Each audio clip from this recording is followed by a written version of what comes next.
Yeah, we're ready. Okay, we welcome everyone to this special call meeting. We have all board members present with the exception of Steve Henry. He's on his way, so he'll be here shortly. We have a few of our ex officio members here, and we'd like to welcome you as well.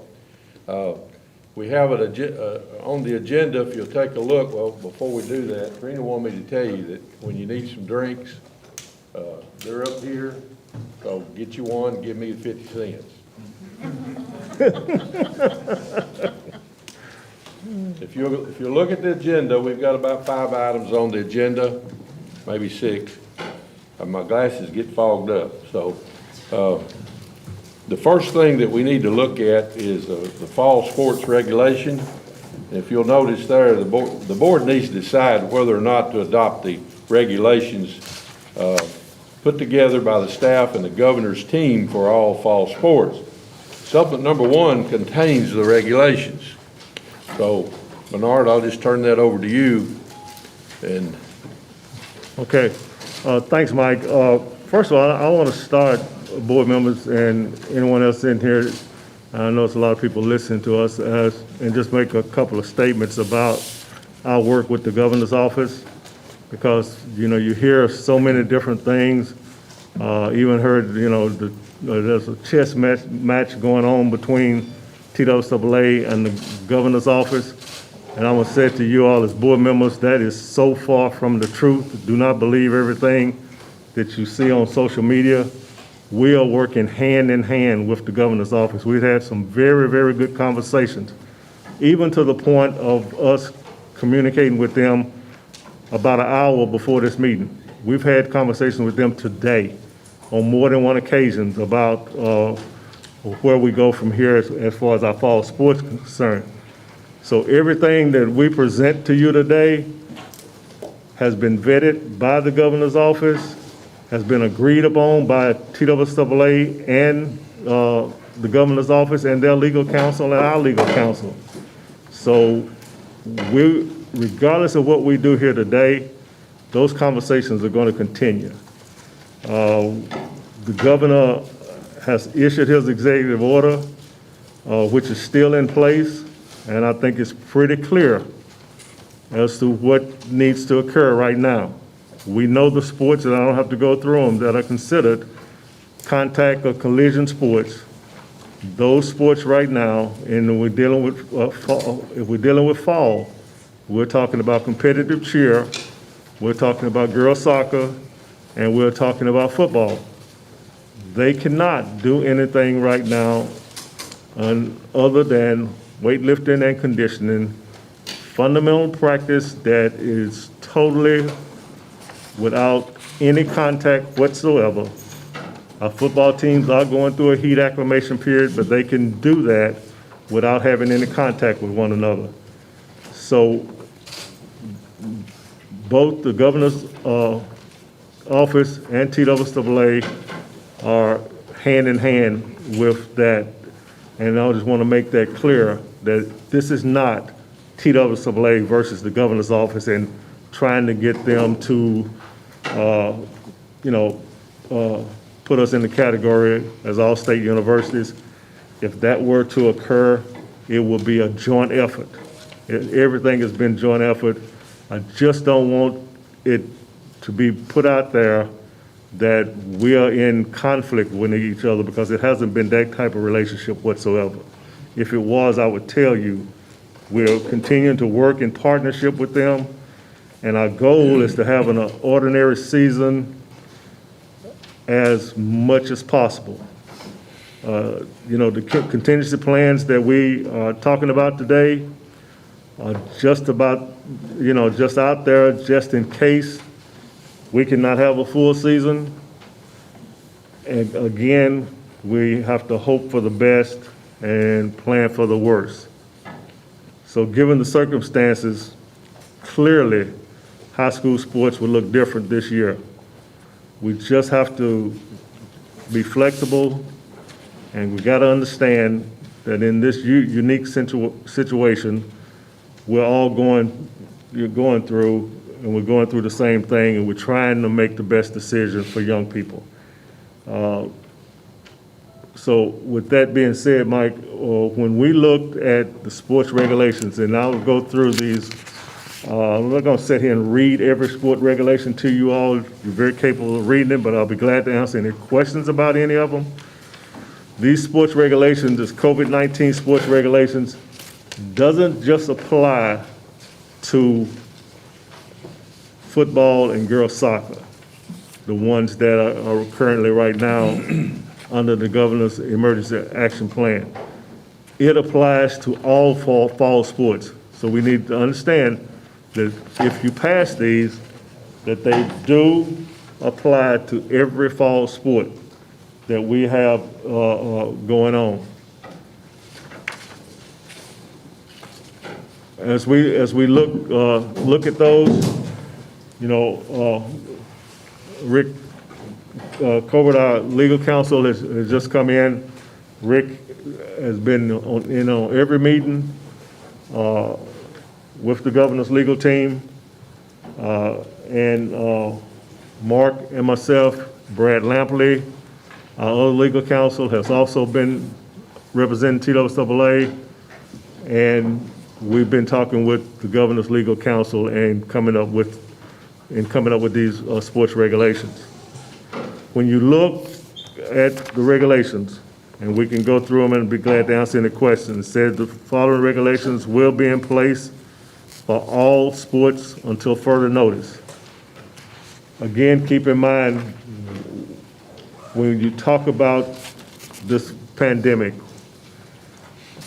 what we're trying to do is to mitigate risk surrounding practices, surrounding contests, knowing that the games themselves are the risk. There's only so many more modifications that you can make, but we do have some modifications, sport by sport modifications that we've passed out to you all today. And if you approve them, we'll get them to our schools, and our coaches will be responsible for looking at those and adopting those and making sure that they're being taken care of sport by sport. But these are overall general regulations. And I start with the first one that everyone would need to do. It says temperature checks are required for all coaches, players, and team personnel prior to every practice. You started practice, and that's every single day. Whoever's involved in that team party, coaches, team personnel, players need to be checked. Their temperatures need to be checked prior to practice. And if their temperature is a 100.4 or greater, that they must be sent home immediately. And they cannot return until they have provided documentation that they've tested that they've tested negative for COVID-19, or they have a medical evaluation from a physician verifying that COVID-19 is not the cause of their fever. Again, a lot of things that TWAA will get involved in, or this board will get involved in, that we normally leave up to the locals to handle those situations. But we felt like we needed to make sure that everyone understands that these guidelines need to be followed in every practice, and every person, coach, player, team personnel, they need to be checked. And if they have a fever, they ought to go home. If they are sick, they're not to come to practice. And if they return, the only way they can return is they've got to have a negative COVID-19 test, and they will, or they have a physician verifying that COVID-19 is not the cause of their fever. When I'm mentioning physicians, and I think you all understand and know that we have a lot of physicians that we depend on to give us information. And I'll really compliment Mark Reeves, one of our staff, for heading up our Sports Medicine Advisory Committee and staying in touch with those physicians. And You know, you never want to call out one because you'll miss someone, but I can tell you, Dr. Alex Diamond at Vanderbilt is a treasure to this organization. And he's been on calls with us, he emails back and forth, he contacts other physicians at Vanderbilt and get information and get our advice, and then, you know, advises us as to what direction we need to go.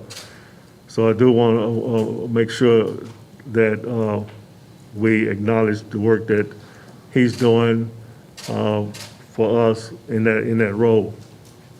Second, it says no coach or player or team personnel may participate in practice or a contest without first completing a COVID-19 screening.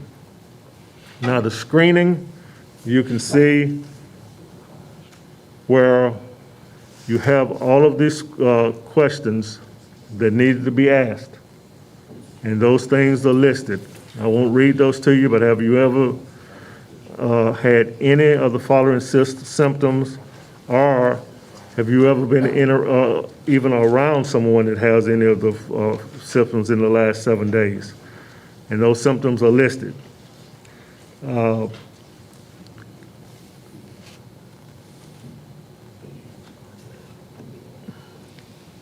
If you look at the bottom of that page, it says that each coach, player, or team personnel must be asked these questions before the first practice in which he or she participates, and again at least weekly. So every week, these questions need to be asked to everyone involved in the team party. The third regulation: no scrimmages, jamborees, 7-on-7 practice, or other types of practice with other teams is permitted. This is very important because if we're going to have any semblance of a season, we need to, again, mitigate risk as much as possible. And one way to do that is that all teams practice amongst themselves. They can have no jamborees. They can have no practices with another team. That includes 7-on-7. The only one that we have had questions about, because they are beginning to practice, is volleyball. Because right now we got cross country, we have volleyball, and we have golf that we can start on time. But we'll get information out if the board passes this to make sure every administrator, every volleyball coach knows that they cannot have jamborees. They cannot scrimmage against another team. They can only practice amongst themselves. And that is in place, but team versus team competition cannot take place until the first official contest. You see a statement there where it says off-season practice in contact sports such as basketball and wrestling, etc., remain restricted to non-contact and conditioning work consistent with the governor's order. Basketball and wrestling are the fall sports, the winter sports. They are also considered high-risk collision sports, and they are under the governor's order also, where we can have nothing going on right now with them other than weightlifting and conditioning. And any fundamental work that they do has to be non-contact whatsoever. Number 4, at contest, all coaches, players, team personnel, officials, administrators, and fans must have their temperature checked before entering the facility. I know that's going to be tough. If we implement that, that's going to be tough for our schools to implement. However, it's very necessary, and it has to be done if we're going to have any games whatsoever, knowing, again, the same criteria as there, 100.4 temperature, they cannot enter the facility. Even if it's a fan, they have to be denied access to your facility, but everyone coming into the facility, the schools will have to make sure that they check temperatures of coaches, players, team personnel, officials, administrators, and fans that enter that game. Number 5, at each contest, the following symptom checklist shall be posted prominently. Again, those are the symptoms that we said that had to be asked the players every week. They need to be posted prominently. And Bradley, I'm gonna ask you, I think you sent me an email the other day where I think Bradley's working on something on the portal. Did you put it on the, be posted on the portal? With the other, when we post this, it will, with it for the signage. The signage where schools can just go up there and it'll already be there. They can run it off the signage and they can create signage from what Bradley's gonna put on the portal, on the website and portal for schools to have. It's not like they're gonna have to type it out, they just gotta run it off, make some posters, and make sure that it's displayed in prominent places throughout the facility. Number 6, at contests and localities where fan attendance is permitted, member schools are encouraged. Now, we didn't really want to get into, and I know the governor's office totally agree with us, we didn't want to get into trying to tell schools how many people to let into their games. But we encourage them to limit fan attendance to a number that will allow for adequate physical and social distancing. For example, Yeah, those are it's added. 1/4, yeah, Those were added, those aren't in the Yeah. one that was sent to them. well, they have the copy too. Okay. You have the copy that's in this particular packet was, didn't have the next statement in there, number 6. So if you look in that packet, you're gonna take number 6 and just scratch through number 6 in your in this packet of information and use the one that we gave you because this was added last night. Again, in conversations, and that's again with Rick and our legal counsel and the legal counsel at the governor's office. The statement was added, for example, 1/4 to 1/3 of typical seating capacity, depending on the characteristics of the particular venue. And schools should mark and designate bleachers or seats in order to promote social distancing among spectators. Just like we've done here today. Mark your seats, make sure that they knows which ones are available and which ones are not. And, if it's a 4th capacity, if it's a 3rd capacity, or whatever that number is, you need to make sure, schools would have to make sure that they have adequate physical and social distancing amongst the fans. 7, member schools will require that all fans wear facial coverings at all times while on site. And the exception will be children under 2 and maintain social distancing. Again, said it over and over again, we hear it from the CDC, we hear it from, at every level, wearing face masks stops the spread of this pandemic. And we need to make sure, schools will need to make sure that everyone that attends their events have on a mask, have facial coverings.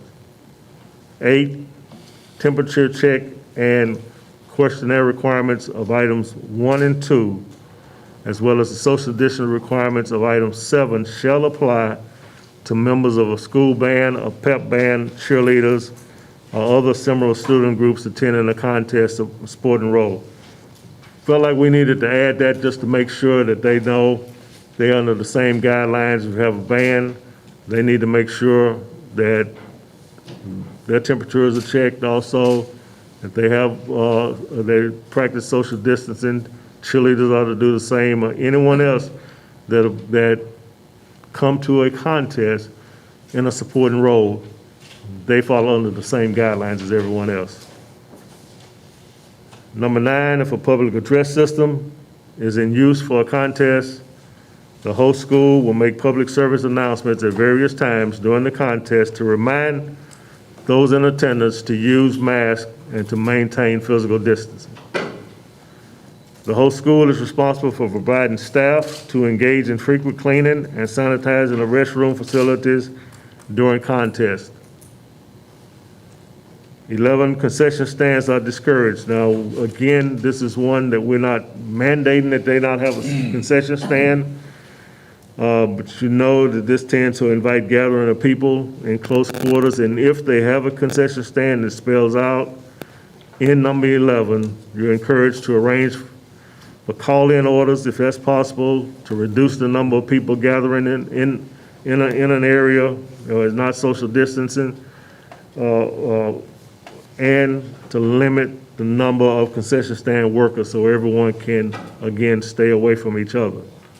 And all concession stand workers must wear facial coverings and must maintain their physical distance.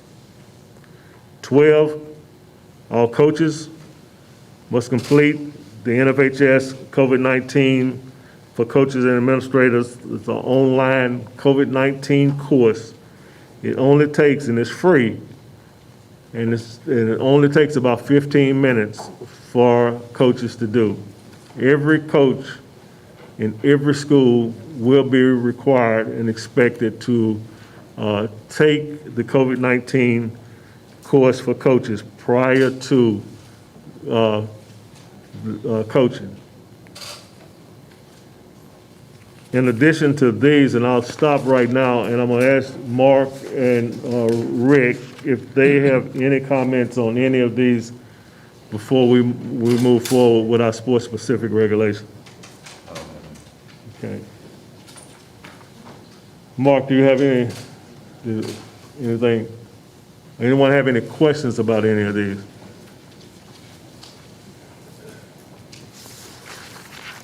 Will these be on the website? Yes, sir. Thank you. Do we have other questions?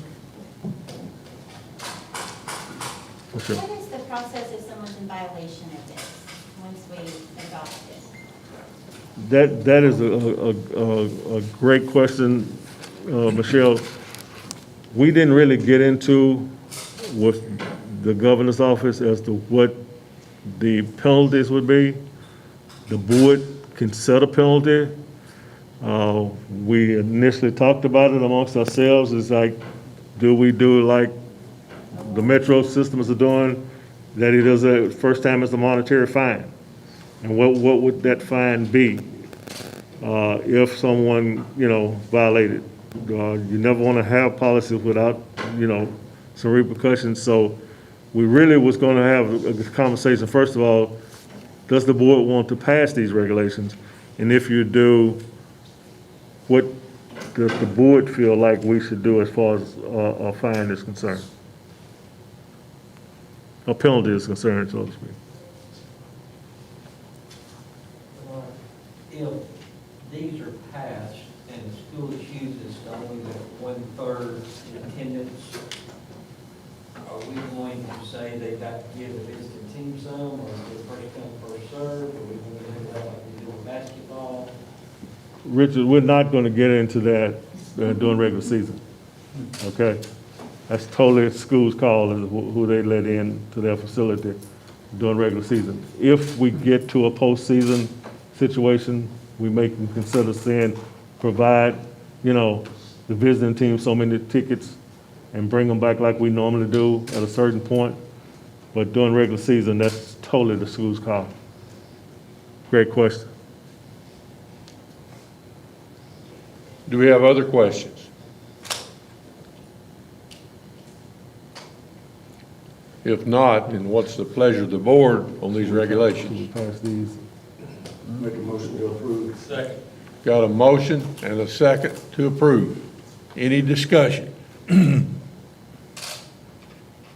If not, When are these going to affect, as of tomorrow? If the board passed them, they would go into effect immediately, yes. And this is for all sports, correct? They are for all sports, and when you look as a part of this packet, I'll let Mark talk, but when you look at, now you want to look at the other pages, the general consideration for sports returning to competition, and then behind that, we have every sport, every fall sport listed at the modifications. Again, I don't think that that's something that, something that you can read, but really your coaches are the ones that need this information as far as those modifications are concerned in each sport and how to handle the situations at their contest and at their practices. But it does include every sport as far as fall is concerned. Mark, you had a Just comment? real quickly, procedural. Ms. Wanda doesn't know who made the motion, who made the second. I think so. Greg and Jody. And Bernard, these regulations would be, even if the governor rescinds his order, they would stay in place until, These regulations will be in place for every one of our sports throughout this school year. And the reason for that is if he does, whenever he does lift his order, the pandemic will still be there. And if we want to have any sense of a season, we've got to do that. You know, the only thing that comes to mind for me is like at the cross country. Okay, so they're, 90% of the time, it's not gonna be at school, so they'll all gather in one area and, you know, A may be running B this time, et cetera, so I'm thinking outside the box in regards to, do we need to ask them to designate who's gonna be in charge, or their protocol? I mean, I know in Chattanooga, they run at Chickamauga battlefields, they'll be at the dam, they'll be at all these different places. Same in Knoxville, I can remember when I was coaching. Anyway, so now we don't have a host site, we don't have access to, you know, announcements and other, but there still needs to be a protocol for how people are gonna be checked to come in, so do we need to look at a designee for each, you see where I'm going with that? Yeah, every cross-country meet still does, Steve, have someone in charge that's running the meet, okay? They're gonna be responsible for implementing all of these things, and one of the things that, and when you talk about cross-country, that's been said over and over again, it can be done safely, provided you practice physical distancing to the point of, you gotta be aware there can be no hugging, you know, and it's in there, handshakes, fist bumps, or anything like that going on. Stagger your start times. Invite less teams. Unfortunately, that's where we are. You're gonna have to make sure that you'll have less participants simply because you're gonna have to stagger, you know, spread everybody out. Stagger the start times. There are some, and we didn't include this in our regulations, but there are some states that are requiring in cross-country that every kid start with a face covering. That they start out running at the start line with a face covering, and when they get to a certain point, they can take it off. So all of those type things, the cross-country coaches will have to, you know, designate someone and just work together and keep kids away from each other. At the start and at the finish, for sure. Do we have any more discussion? I think Brian? The cross-country and golf are gonna have to establish entry points, because a lot of them are at arcs that are open in a lot of different areas, a lot of different entries. Mm-hmm. So they're gonna have to. They're gonna have to establish entry points because, again, they're gonna have to check the temperature of everyone that comes in. And that's the thing. Is anybody else having the problems with the thermometers that we're having? The consistency, you know, when they come in, we test them, they come out of the sun, it's 104 point whatever. Or actually yesterday it was 102 point something. 15 minutes later, it's 84 point something. We're just getting different readings with these thermometers.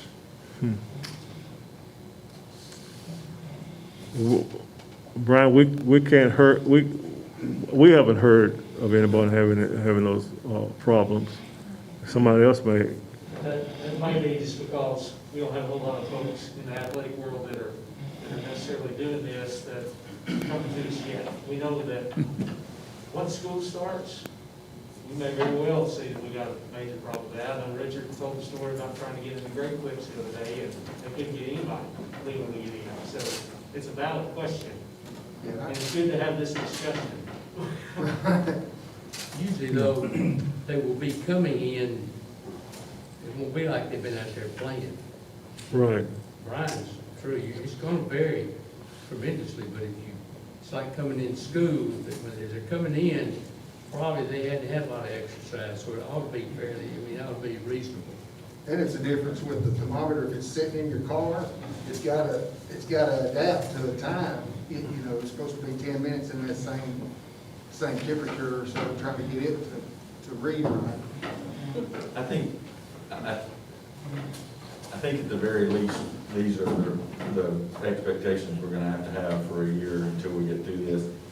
A certain level of common sense is gonna have to apply when it comes to temperatures and everything else. And I appreciate the fact that there is a little bit of flexibility based on size of venues and things like that, because that's really gonna be the issues for schools I think they're gonna face are, you know, how many season tickets are they gonna be able to sell now because there's gonna be less, you know, those are the things that schools need right now to go ahead and start preparing and need the guidance, I think, at this point. So I appreciate the fact that it's there. People wanna plan at this point. Any more discussion? Question, but Greg? also, I know our district has started at least the practice phasing of this, but they have a coaching video or training they have to do. So I know the question's already come out. If the district has their own, do they have to do the TSSAA? Absolutely. And it's only 15 minutes, okay? And there's 2 others they do as well, right? There's 2 other videos every year. Yeah, but that's the cardiac arrest and concussion videos. Right. Yeah. All right, we have a motion and a second to approve the sports regulations. All in favor indicate by raising your right hand.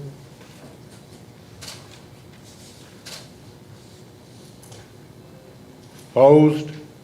Motion carries unanimously. Okay, now moving on to, this is agenda item number 4. Board needs to decide how we handle schools that have delayed opening or have students taking virtual-only courses for a period of time. Bernard. Okay, and I think this is a decision that you all just need to decide, what do we do if a school has delayed opening and said, well, we're not gonna open our doors until, and I'm just throwing out a date, September the 4th. Are we gonna allow those schools to, to go ahead and participate in the fall sports that we currently can participate in? And let's say that we do, for some reason, are able to start football and girls soccer before September the 4th. Are we saying that those schools can go ahead and participate if they've delayed their opening? The second part of that says, if I'm decided as a school system or in independent schools, if we've decided that we're gonna be virtual, and we're gonna go virtual for the entire first semester, all of our kids are gonna be still doing their work virtually. They're gonna be enrolled in our school. They're gonna be doing the work virtually. Are we gonna allow those students, those schools to participate? I can tell you from a staff standpoint, we feel like if they enrolled and they're taking classes from that school, that those kids should be allowed to participate, at least given the opportunity to participate, because they are enrolled in school and they're going to school. They're not actually physically in school, but they're doing the work. They're doing the academic work for that school.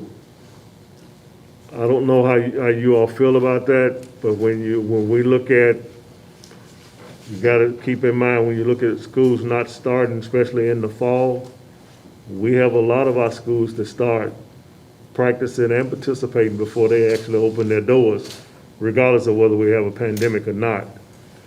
So for consistency's sake, we feel like that one is an easy one. But what do we do with schools? And I know, I'm sitting here looking at Michelle, and I know she's gonna say something about, Metro has already made that decision for the first 9 weeks. But for all practical purposes, and I won't speak for her, I'll let her speak, but you will consider your kids in your school Absolutely. on School a certain day. starts still August the 4th, and so they're enrolled, and I think they should be given the opportunity to participate. Now, that's different if the whole system is delayed. And I don't know of any schools that have delayed opening to when the season's already started. And I think that's different. Right. So that's the issue we're gonna have. We're delayed to August 31st. So we have games starting the 17th in some sports. They're not actually technically enrolled. And so that's the question I would have. In an urban setting, you don't know who you have until the school starts on a lot of occasions. Now you have to register, but that doesn't mean anything. So I believe they need to be participating, but my question is, what determines them? I mean, does that, if they come and they start with Central High School and then 2 weeks later they decide they're going to enroll at some other school in Memphis, are their days counting and all that? I think, Greg, they would be enrolled, once the first official day of practice starts, that's why it reads the way it is. If they practice with you for 3 days, by our bylaws, they are considered enrolled in your school. So then if they don't, if they choose to go another one, they would be ineligible anyway. Absolutely. They'll be, if they chose to transfer after 3 days, they're ineligible in that sport for this year. I think it's an important point though too, if they go homeschool without a change of residence, they would be They- eligible. That is exactly right, because again, they're considered a transfer student with an athletic record with no change of resident that justifies a change in schools. And that's, we're gonna face that a lot. If the students choose to go homeschool in this setting, we're gonna be hearing a lot of But hardships. homeschool is different than virtual. I know, it's Yeah. probably not the right time to bring this up, I'm It- just saying. And we've already fielded a lot of those questions and have been able to help parents and with that. But the parents that I've talked to are either back and forth email with, searching for answers, saying that they're gonna homeschool their student. And when I tell them the rule, then they come back with, okay, our school system is providing a virtual setting. What if I just allow my kid to do the work virtually and still be enrolled in Warren County High School? And we tell them, that's the direction you need to go. You'll be eligible. So I just think with all of this, we just gotta help people as much as we possibly can, and hopefully they won't do something without asking. That's when we have the problems. They go ahead and do it, and then they ask, and it's too late. So Greg said they wouldn't even be practicing or anything because you guys aren't starting till. We're conditioning. We can condition, but I'm just saying, we don't start till the 31st, so you have volleyball and all that starting the 17th or whatever date that is. Well, then that eligibility 27th. will have to be in. Yeah. So that's what I was asking. Right. So you all. I got it. You'll say school is the 31st for Yes. your We kids? were delayed, really. Yeah, but our calendar says first official day of practice, July 27th. They practice 3 days, they enroll in your school.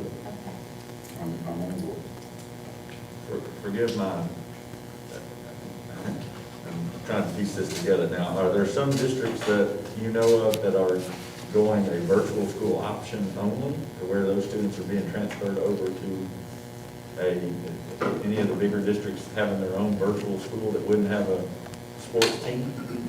Yes.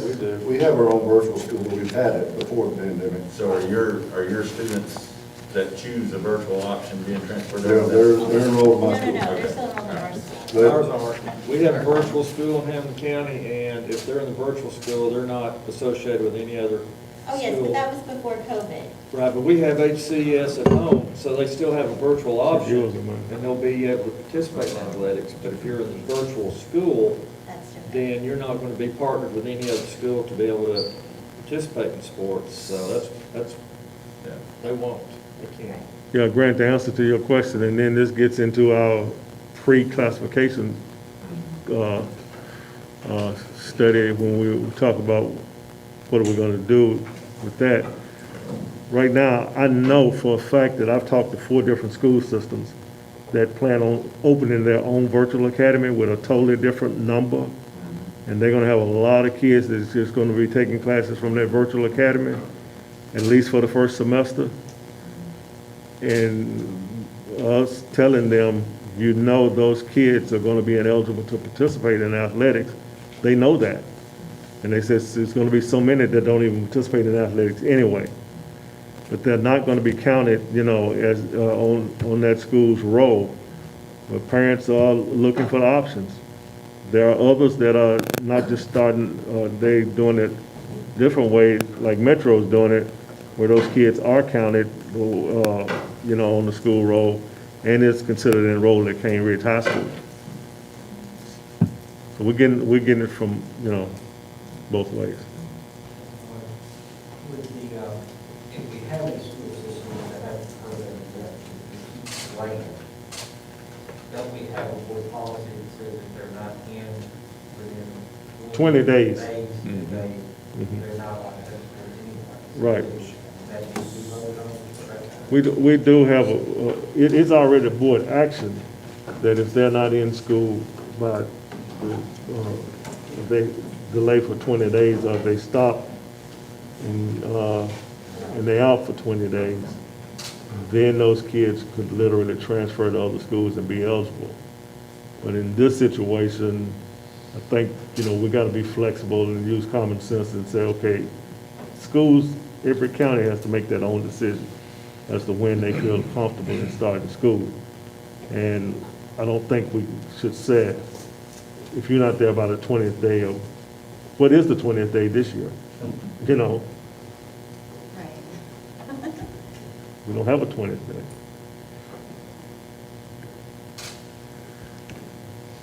What's the recommendation from the state Wait a on minute, this? Got no question? Yeah, they, What would happen if a local sort of health department declared safer at home and that the schools, all the schools in that county could not be at school? I mean, at that point, I would assume that all sports would shut down in that county or whatever the oversight of that local health department would be. well, if they shut everything down, it would be shut down. And that's why we have a thing on here, of what we do if a school shuts down. That's one of the items on here, as far as, how will we count those games if they can't play at all. You know, you've got to go by what the health department says. And if it shuts it down completely, you can't play, we got to be prepared for that. And I think schools and school systems need to have that answer as soon as possible. How are we gonna handle that? But right now, we're just dealing with the virtual school situation. If they virtual only, TLCAA is minimum rules and regulations. We're gonna provide the opportunity for them to play. Not saying that Metro has to play. Metro gotta make that decision on their own. We're saying, if you wanna play, we're providing the opportunity. So I think that's what the board needs to vote on. So we need to make a motion to Either, allow all virtual students within that school to be eligible to play. Enrolled. That are enrolled in that school. You saying if the Not allow the students to participate, we're gonna allow the schools to participate. Because students still gonna have to meet the eligibility guidelines. But if schools are going virtually only, and those kids are enrolled in their school, then the school can participate. So that's You my want to make motion. that motion? That's my motion. Okay. I don't think I could say it. Do we have a second? Can we have a second? Now, any more discussion? If not, all in favor indicate by raising your right hand.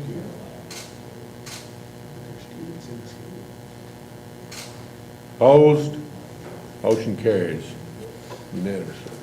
And I think, Brian, I see they are students in school, and that's why we just need to go on record and say, we understand that they are your students.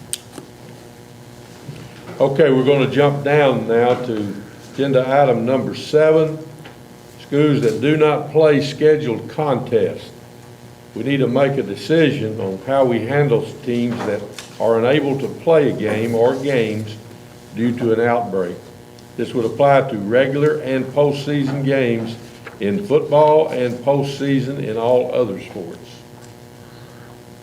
Okay, the reason that is on the agenda is I don't think it's realistic for us to say that once we get started, that we're not gonna have a situation where schools are gonna have to stop playing because they've had a student athlete, coach or someone to test positive, and the entire program has to shut down for 14 days, has to quarantine for 14 days.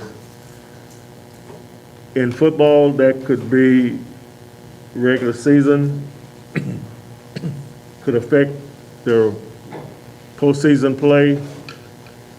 In all other sports, and during the regular season, it would have no effect on their postseason because everybody makes it to the postseason. But it could happen in postseason in any of our other sports. And if it does occur, what are we going to do about it? I can tell you the only situation that we've been able to research, and that is right now, Iowa has had their baseball and softball seasons because they play in the summer. During the summer, in playing baseball and softball this summer, they started. They did have, I think, the Iowa director, the last time we had a meeting when everybody was updating, as what's going on in every state. We all was kind of listening to what they were doing. I think he had 30 schools that at some point during the season had to shut down. The big situation that they dealt with, I think the number one team in that state, or at least the one that was on paper the number one baseball team in that state, a kid tested positive prior to the tournament, and they were out of the tournament because the entire team had to quarantine. The good news that he said to us was, out of the entire season, they only had 5% of their schools that actually had cases during that time. And I think going into that baseball and softball season, he said, if someone had told them that they only were going to have 5%, they would have taken that. So, but what we need to decide, if it happens in postseason, what are we going to do? If it happens in regular season in football, well, a team has to miss 2 regional contests, and the other teams that they play have to miss because of a team having an outbreak. How we It's like they're just gonna buy in. What if both teams have an outbreak? Well, that's what Rick said. That's what he said. Both teams, Either way, if both teams are play out, the team that had an outbreak, you're in their same category. they're going to be playing somebody else the next week. No, what if you're fixing to play a team? Yeah, Both teams. both teams have. It's just a no contest. It's a no contest. Nobody gets a knock. No, nobody gets anything. Okay. Nobody gets a win, nobody gets a loss. Put that in the motion. Go ahead. So we're gonna say we're gonna make them no contests. And at the end of the season, how are we gonna word because I don't know how you word the end of it, where you give that team. For seeding purposes only, the team that was not allowed to play, the team that had the outbreak would get a win. You lose your seat. If play. The thing about it is, the majority of people I'm hearing from, they're not even thinking postseason, they just want to play. Yeah. And, Yeah. so, you know, I mean, it is what it is, and so here's the thing, if we have this take place, and it's going to take place, then, you know, everybody knows as we go into it, you know, we're just gonna try to keep as tight a wraps on our people as we can, and I know that's easier said than done, but I mean, we still gotta have some procedure to move forward, and You do. so, it is what it is. It's like a number one seed in a wrestling tournament, he gets sick, he doesn't get to wrestle in the qualifier, he's out, right, Mark? I mean, it's just, and I realize it, you know, but I mean, it's just, for playoff purposes, you don't really have any choice. And it's very unfortunate if we get the postseason and something were to happen to a team that they had to be out, that we would simply have to put a bye in the bracket and move forward. That's very unfortunate, but you've got to have a procedure in place. And are we putting in the definition of when someone has to declare themselves unable to play? If I have an outbreak, or not outbreak, if I have one student or two students on the defensive side of the football team test positive, but I have sophomores and freshmen, and I also have nobody on the offensive side of the ball, does my school get the autonomy to say, we're still good to play Friday night? You've got to follow the local health department guidelines and the CDC guidelines when it comes to that, because As far as exposure. as far as exposure is But I'm concerned, saying, yeah. the TWSA is not setting that No, definition for schools. no, we're not setting that. Districts may have some say. Yeah, the school Right. district and your school will do that. And with the local health department and CDC guidelines, and right now, I think it's, if a kid has been around and exposed for, what, 10 minutes? 10 to 15 minutes, that they're gonna have to be quarantined. So those are the guidelines that are in place right now. And then you just have to go by what your local health department and the CDC guidelines say. But TWSA is not setting I don't want that. somebody to call your office week 3, hey, I hear my opponent had 2 kids sick last week, can you call them and give my win? No, we're not setting that. And the biggest, I know, big fear I have with a larger district is somebody that's not even close to us in our city has it, and the whole district decides no one gets to play.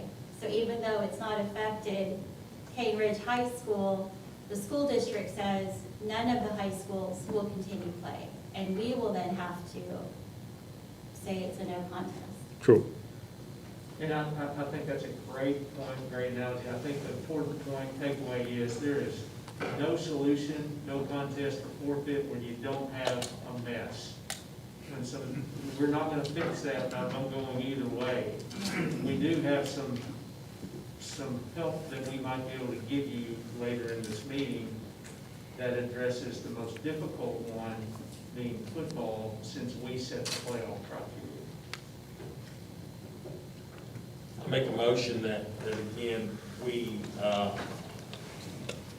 adopt a plan that if there's a no contest in the fall sports, that again, the team that could play received the win, and the team that could not play received nothing in the region sports. I think we do it for all sports Okay, well. throughout the year. So, okay. And you don't have to come back and do it again. Yes, all sports. Do we have a second to that motion?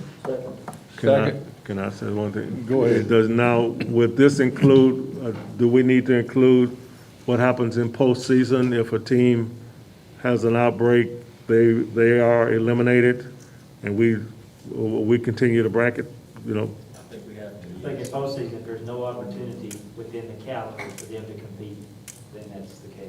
We gotta put a bye in the bracket and keep going. Unfortunately, that's what we'd have to do. Okay. Any more discussion? If not, all in favor of the motion indicate by raising your right hand. Opposed?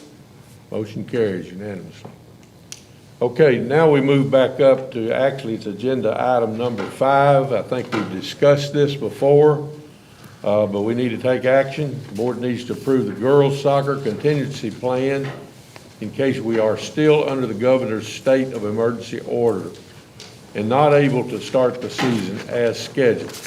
This plan will extend the regular season 2 weeks and conduct the girls' state soccer championships on November the 11th through the 14th, 2020.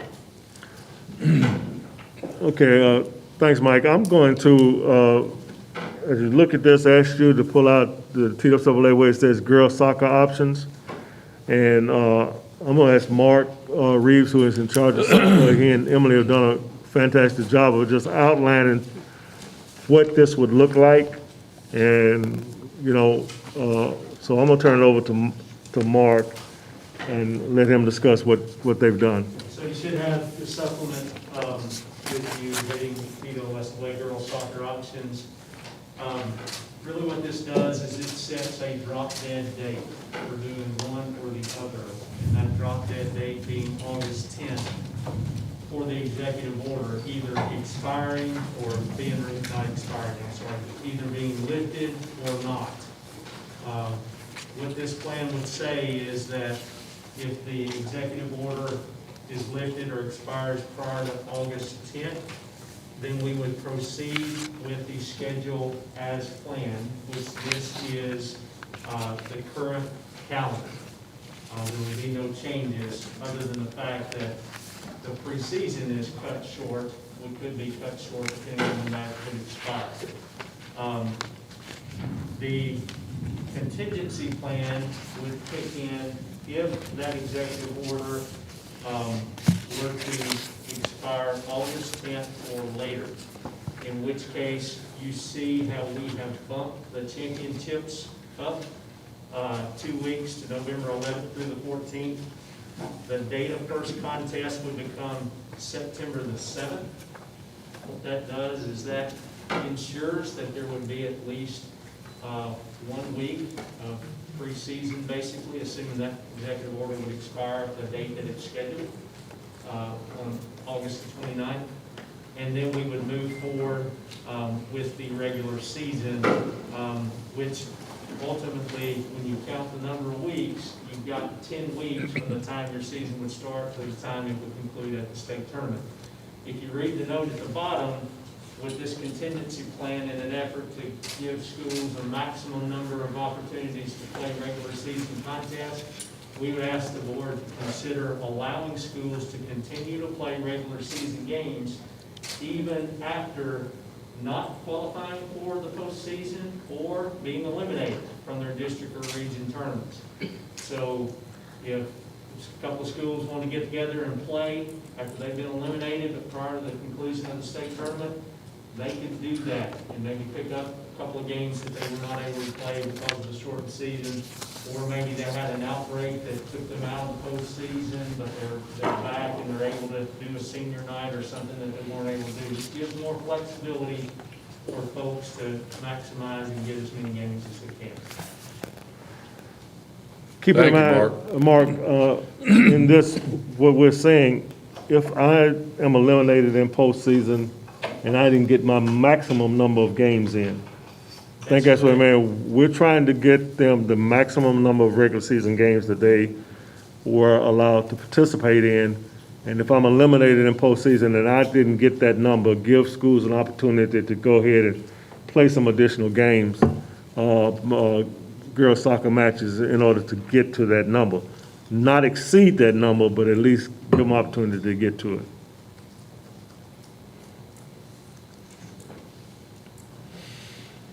Any more discussion?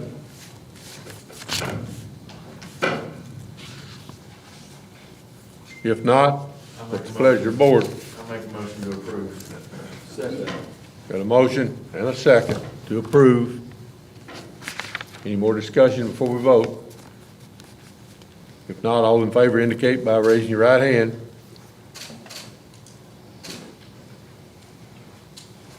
Opposed? Jody's not in here. Motion carries unanimously. Okay, moving on to the last agenda item here is dealing with the football contingency plan. Board needs to decide which football plan will be adopted if we are not able to start practice by August the 3rd due to the extension of the governor's state emergency order. So you want to go over those again? I do, and Bradley, you gonna put them up here? I can see them. Can you? Okay, leave it alone, don't worry about it. But the main one I want is the hybrid. I don't need the other one. Okay, you all have those contingency plans and those options. Don't think I need to spend a whole lot of time on those, but just want to make some comments about each one. Your first option that we laid out to you all was schools would have basically a 7-game regular season. And if schools that did not, and this was starting on August the 30th, and then with practice, every one of them would have been starting on August 30th with practice and going to your first official contest September the 18th. Is that those? Okay. And so on the first option, you got 7-game regular season. If I do not make the playoffs, then I would have an opportunity to schedule 2 additional contests for 9. We still would have a 32-team bracket in Division I. Division II's brackets in both AAA and AAA would remain the same. In the second option, it's a 8-game regular season with, in the first week of the playoffs, being the week that we would play our week 3 games. You have 8 regular season games again with the opportunity, and it's, we eliminate 1 week of the playoffs, and it would be 16 teams. In Division I, you would have a 16-team bracket.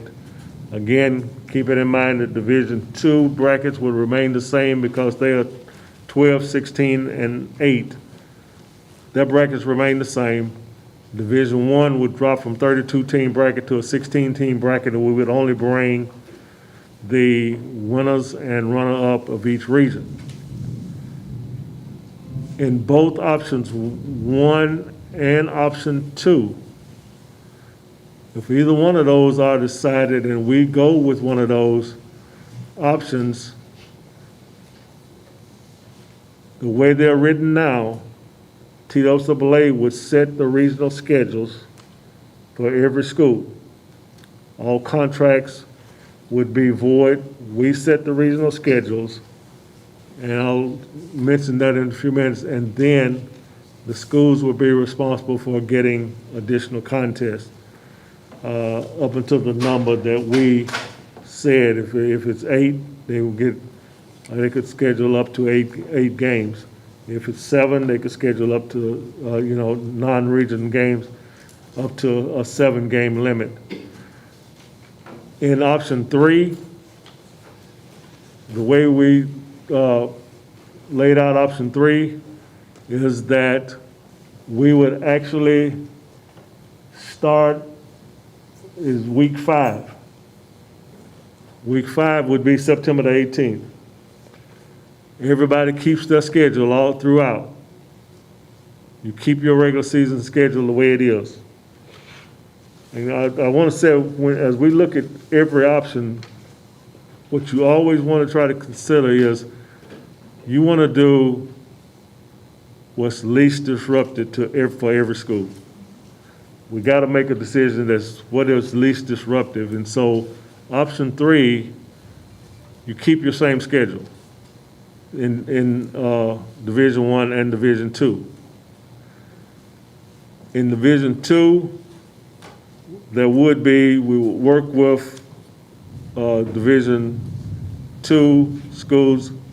As far as Division I and Division II, they would lose the one that has a 16-team and a 12-team bracket. They would drop down to 8.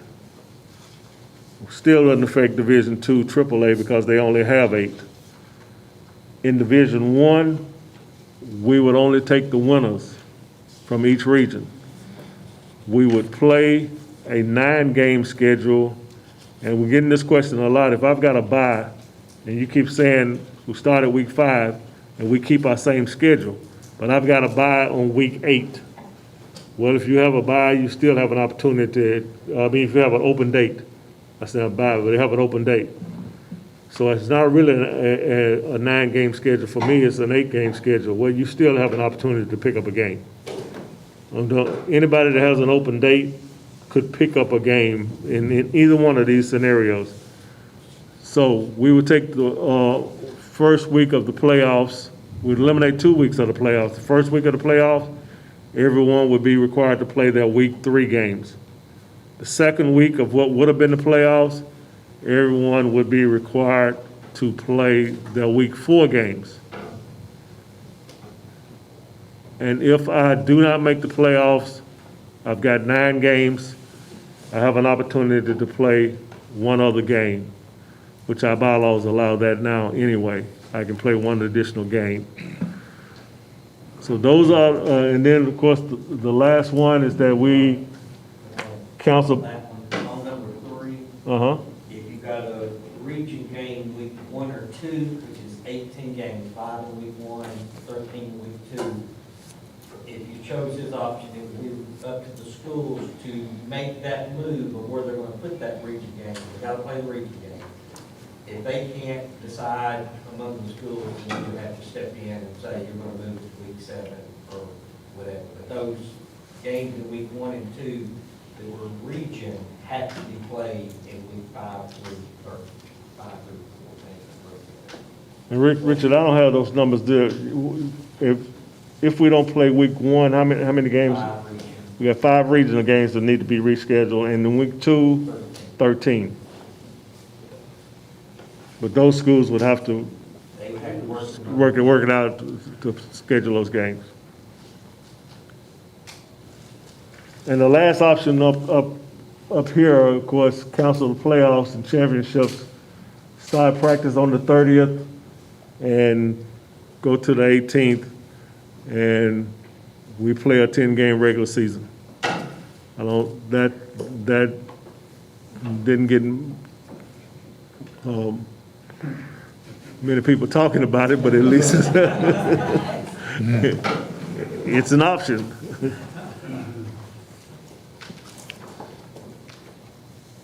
Do you need to discuss the hybrid here or vote on it? Yeah, I think we do, and the reason, and I was going to give board members opportunity to comment, but I do want to go back and, again, when we look, and we've had some time to look at, again, thinking what would be the least disruptive way to handle this situation.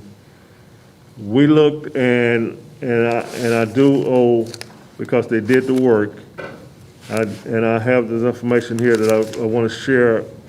Some of you all may already know. The Coaches Association, when they looked at those options, Mike, they did, I did get a email from Coach Thomas McDaniel, who is their president right now. And when they looked at these options, the Coaches Association, at that time, they voted 48% for option 2, 40% for option 1, and then 10% for option 3. Dirk Ash was very kind enough, heading up the Principal Association. He had 300 responses from administrators, from principals, and they voted 52% for option 2, 41% for option 3, and 7% for option 1. So in us looking at that and thinking, okay, option 2, it seems like in this situation, the administrators and the coaches both are thinking, well, we may not have a 32 team bracket, but we could work and hopefully, work with at least a runner-up and the winner of each region coming out for the playoffs, which eliminates one week of the playoffs. But again, looking at what would be the most disruptive way, if you all decided to go with option 2, what would be the most disruptive way for us to do that? And that is, again, trying to see if teams can keep their schedules and not cancel contracts. We don't feel like it's even fair for coaches right now to have to schedule games. We came up with what we considered a roadmap or a hybrid. This is what I'm showing you, or what you're seeing or going to see, and you can go ahead and put it up there. Brad, excuse me, Mike. This is option 2. But you got to get to that point. And Richard, if you want to just come up to, Richard and I are going to kind of tag team and talk about this together. When you look, and the way I want you all to look at it, it looks, I know when you all see this, you're like, oh my goodness, what is all of this? The way you can simplify this, the way to simplify this in your mind, and I can in my simple mind, that's the way I had to do it, was to just take it 1 week at a time. So when you look at what happens, we did this because we're looking at football having 3 weeks before they play their first game, and each one of these would be in 3 weeks. But if we were not able to start by August the 3rd, we know that's 3 weeks before the first contest, August the 24th.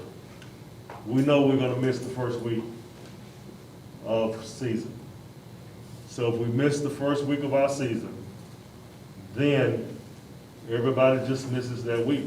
You keep your schedule, you just miss that week. The games that we would have to reschedule, you can see them, they're listed. Milton and Collinwood, they're playing week 1, that's a regional game. You see that they're playing week 1. When we look, both of them have an open date on week 9. So we can work with them and get them to move that game to week 9.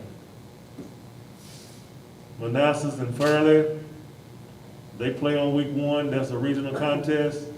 They both have an open date on week 8. We'll work with them and just tell them that they gotta move to week 8. And you can go down through that, and that's how that is set up for that first week. You got 1, 2, 3, 4, 5 games, as Richard said. Those 5 games would need to be moved, and we see where they would need to be moved. Now, I'm gonna use Maryville and William Blunt, because they do play on week 1. But when you look, if they don't have an open date, a common open date, the next thing we looked at is, okay, when do they have a non-region game that they can play against each other? So Elizabethton High School, William Blunt plays Elizabethton in week 7, and Maryville is scheduled to play Fulton in week 7. So we would move that game to week 7, and now Elizabethton and Fulton could either play each other or they could get another game. Because now they do not have a contest. When you finish with that in week 1, no one just played in week 1, but we're still set for week 2. Scroll up right now. Go ahead.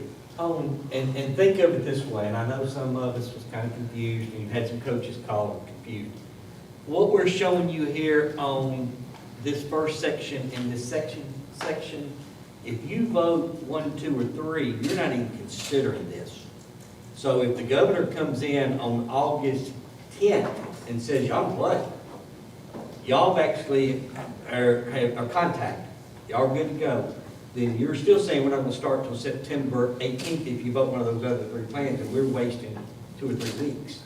This is the roadmap that if we get to go earlier, but as Bernard will show you, as we get down to week 3 that we're missing, we're back to plan 2 that you were given, except we're just going to keep all the non-region games set for them.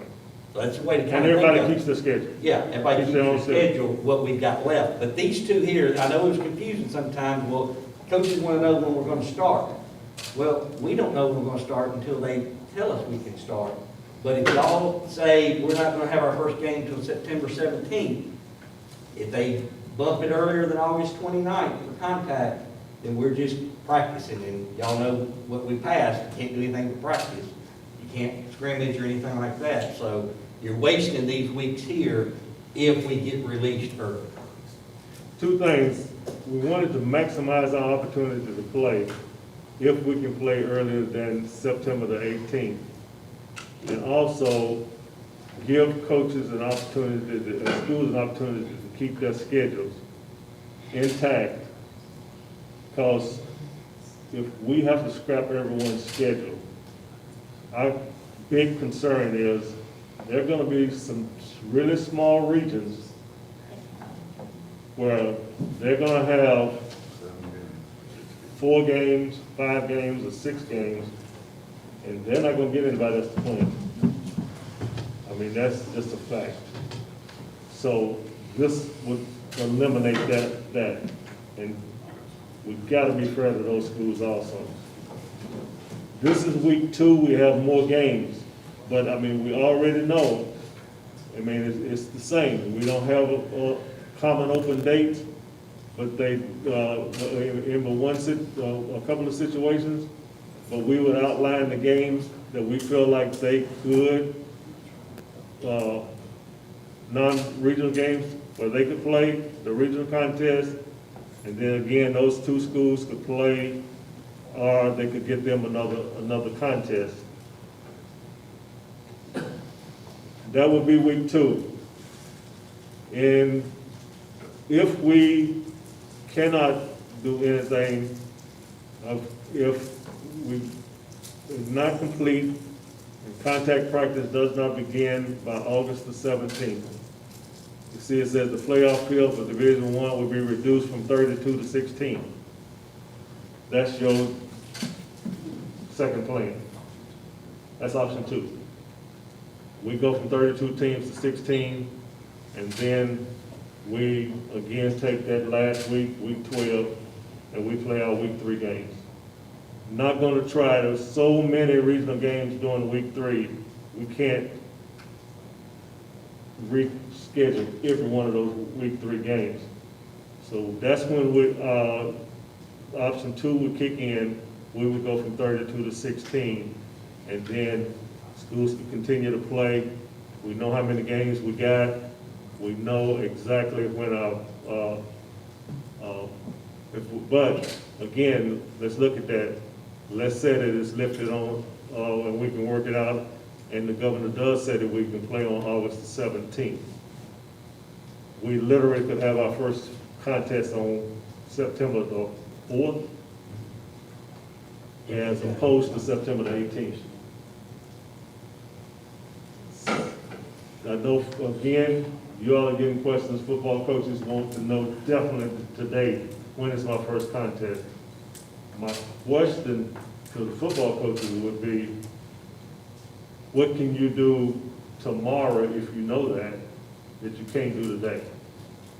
Absolutely nothing, because we're still under the governor's order, which is very clear as to what they can do. But this just gives us an opportunity in the plan that everyone seems to favor, the principals and the coaches. It gives us an opportunity to play early if we can. You got anything else to add? Well, and if you get to this cannot begin by August 24th, this game's here that's got to be moved is still the plan you are right now. We can't start until September 17th is our first game. We kick off. And we just move over. Where it says no mutual date available, those are 4 9-team regions. And those 9-team regions would have to play the pod process that we give you at the beginning of every classification, that basically Bernard sends out to those directors, and these schools always have that option of playing the pod. But when you go down to, you can't have a 9-team region and play everybody, and because somebody's got to have a bye every week and get it in among the number of weeks we have. So those 4 regions would have to play the pod process if we get to that.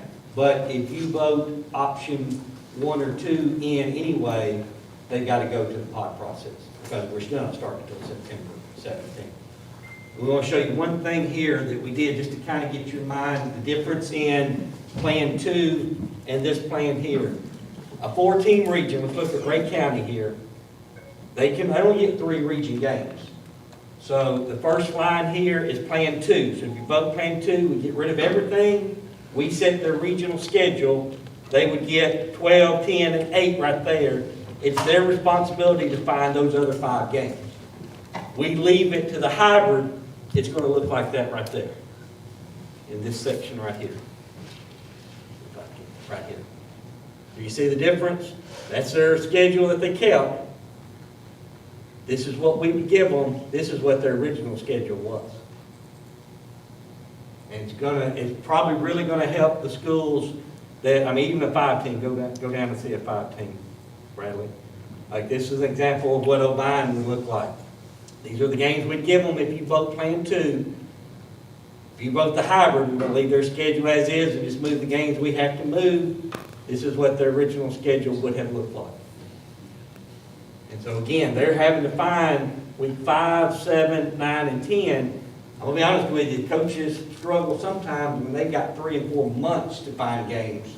When we tell them what their schedules are in November and they're trying to get ready for the next year, some of these people are going to have 2 or 3 days to fill the schedule. So that's why I wanted to show you that right there, the difference in the 2 plans. And we, again, not really caring to us which way we go. It's just how much you're going to put on your coaches to that, how many phone calls are going to be going across the state where their schedules and contracts are already set, if you go with that. We just leave it there, Brad. We just felt like when you look at the roadmap or the hybrid plan, it does a couple of things. It gives us an opportunity to start earlier if we can. And it also would give school administrators and coaches the opportunity to keep their schedule intact as much as possible. And when you look at this, Ray County, we're going to give them 3 games. When you look at the hybrid model, you see how many games they have, and they're not searching for other games and their original schedule. It just made sense to us to add this, and give you all the opportunity to look at it. And Mike, I know your next question is always to me, what the state office recommend. So I'm gonna go ahead and say, if, as far as the plans that we presented, we thought Plan 3 was the one that was the least disruptive. But if we started in week 5 and everyone kept their schedule, we eliminated the first week and the second week of the playoffs, and we brought in Division 1, we brought in the regional winners only, and in Division 2,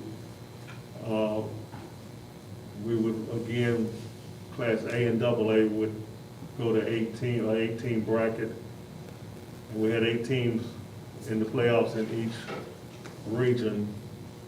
That was the one that was most disruptive, eliminating the first 2 weeks of the playoffs. They got the least amount of votes, I think. So it shows that we thought regular season meant more to school people and to coaches. But apparently the playoffs mean a whole lot more than regular season. If you voted, didn't vote that plan in, and you looked at the next option for us, it would be option 2, which both administrators and coaches voted for, but it would be option 2, including this hybrid model and a roadmap for us going forward, and that would be the least disruptive in Plan 2. So I'll shut up and let someone else talk. Any questions? So I'm in a 4-team region, and most of West Tennessee, the big schools are in those small regions.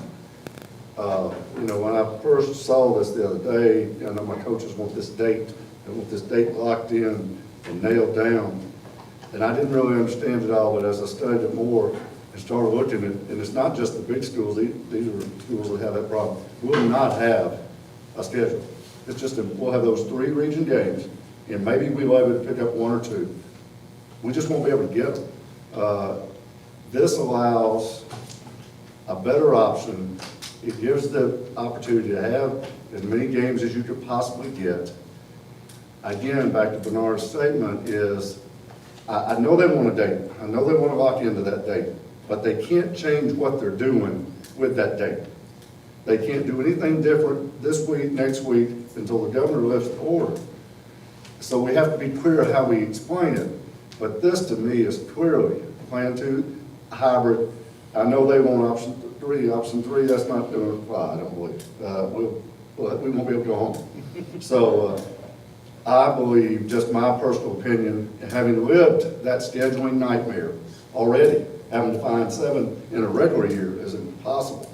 And some can't do it. This makes sense to me. It needs to be explained well, so that coaches will understand where they're stuck, and they're stuck on, I want to know I'm starting September 18th. Well, like they said, you might lose a couple weeks if we get some relief. So that's my thought on it, for what it's worth. I agree with Greg, because we have so many schools that have a hard time getting a schedule. I mean, it's almost impossible. And helping schools get a schedule is important in this situation.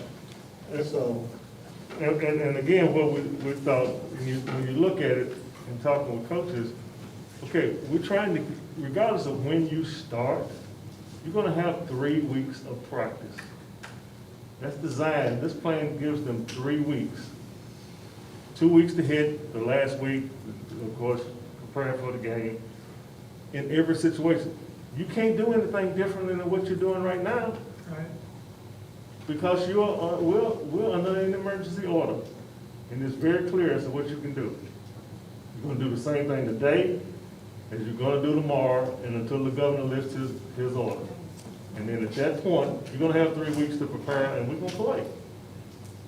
So, the date to me right now, I just don't understand that we gotta set a specific date out there, that this is when we're gonna play our first contest. And that's the rub with coaches right now. I think the coaches that I have talked to, you know, they are, they're notorious planners, and they want to know when I'm starting. And that's the thing about this plan is, and I think it's a great plan, and I think it's got really good qualities. But you know, I think the two negatives that I have with it, number one, is 2 teams make the playoffs, and you know, I've got a lot of schools that have communicated. You know, as to me, on the outside looking in, just totally on the outside looking in, I'm like you. Plan 3, no brainer. I had one school that wanted Plan 3. You know, majority of ours wanted Plan 1 simply for the fact that 4 teams made the playoffs. And I think those are the 2 things that are the sticking point with the schools in the Knoxville area, in the Tennessee area. They want 4 teams in the playoffs, and you know, as crazy as it sounds, they want to know if this is when I'm starting, then I know I can plan, I can adjust. And I think that's the really thing the football coaches are the biggest problem they're having right now is there's just, they kind of feel they're swayed in the wind, and they don't know when I'm going to start between the governor's orders, and we haven't really decided on a plan. I think that's the hard thing for them, is they want to know, and that's important to them. Well, and Jody, this is a plan. This is Plan 2. Right. So. But it doesn't address that start date. Plan 2 addresses the exact start date. This start date they could be starting on August 17th, you know, or whatever that Friday is. And agree to that, Jody, but I think you're gonna have a bigger rub if on August 10th, the governor says, y'all are good to go, and we're waiting an extra 6 weeks to play football. And I addressed that question, and you know, the response I got is, you know, Coach, we're so far behind, you know, that gives us some time to get caught up. But at least it gives us, we know what we got, and I can plan for that, you know, and I asked that very same question. That probably before y'all voted, they can't scrimmage. Right. And I think 6 weeks of no scrimmage in football is a long time. But I mean, again, if you feel it's gonna be confused and y'all say Plan 2, we'll say the start date's September 17th, and we'll have them their schedule to go, and it'll be a free-for-all who gets their non-region. I mean, we're fine with that. If you adopt Plan 2 with a definite start date of September 17th, or whatever the date is, and then the governor for some reason has to extend his order for a week or two, you're gonna have to have another call meeting to do it all over again. So there's, the coaches want certainty, but the reality is there's too much uncertainty with COVID-19 to give them the certainty they want. I resent the video and the options again to District 5, and I heard back more, just resending it, asking them, and it's just interesting that you gave us this information, because their number one response or vote was the hybrid, and their second choice was option 2. And the hybrid is option 2. I can't, I hate to be a fly in the ointment, but I have one school in my district that is not in a region. Are there other schools that don't have a region schedule that maybe? I don't know whether This year, I don't think. No, but Zion has, and you haven't approved this yet, but Zion Christian will ask the board to allow them not to participate in the regional schedule. That pretty much Eliminates that schedule. Eliminates We wouldn't that do schedule. anything for them, so they have no games. They'd be trying, no football games whatsoever If we do what? if we do option 2. without the hybrid. Would the board consider allowing them to reconsider the non-region for 1 year? I mean, one thing that's gotta be answered, if you vote 1, 2, or 3, I'm sorry, 1 or 2, if we do the regional schedule, then you've got to determine, you gotta tell us whether the 2 teams that we said are out, the Wilkwood, Green Hill, Lakeway Christian and Green Hills. are they in? And if that's voted that way, then I would say that could be part We of it. gotta give White County the same opportunity. Well, and again, one school can't drive what's best for all, so I'm just trying to ask for those questions. Any more discussion? Those schools can try to find the schedule, right? If we go, those schools can try to find the schedule. The ones that don't have vacancies, they can. Yeah. What's the pleasure of the board? I make a motion to go with the hybrid that goes into option 2, whatever that's called. Option 2. Option 2, hybrid. Option 2, hybrid. You second it? Yes, sir, because that covers me if we say. Yeah, I figured it would. All right, we got a motion and a second. Anything else before we vote? Are we, if the governor's office comes back before a certain date, we would stick with our current plan, right? I mean, what they If the governor's office tomorrow says, I'm gonna allow you all to create. This plan does The that. plan does that, yeah. August the 3rd, yeah. All right. Yeah, if we start practicing on August the 3rd, we're good. Okay. Wanda? Who seconded that? Steve? What happens if it's extended past August 29th? Does that address it too? Right. Right. 17, 24, We went to the 24th. and then that would come back to you after that date.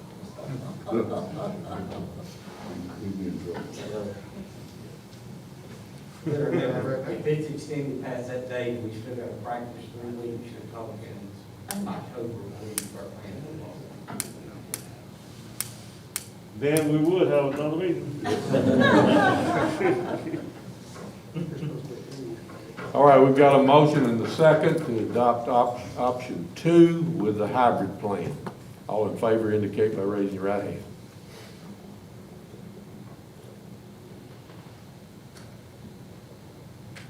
Opposed? Motion carries. Did you vote? Did you vote? What did he say? Did you vote? He said, did you vote? Yes, sir. Okay. Motion carries. Now, anything else before we take a break? Well,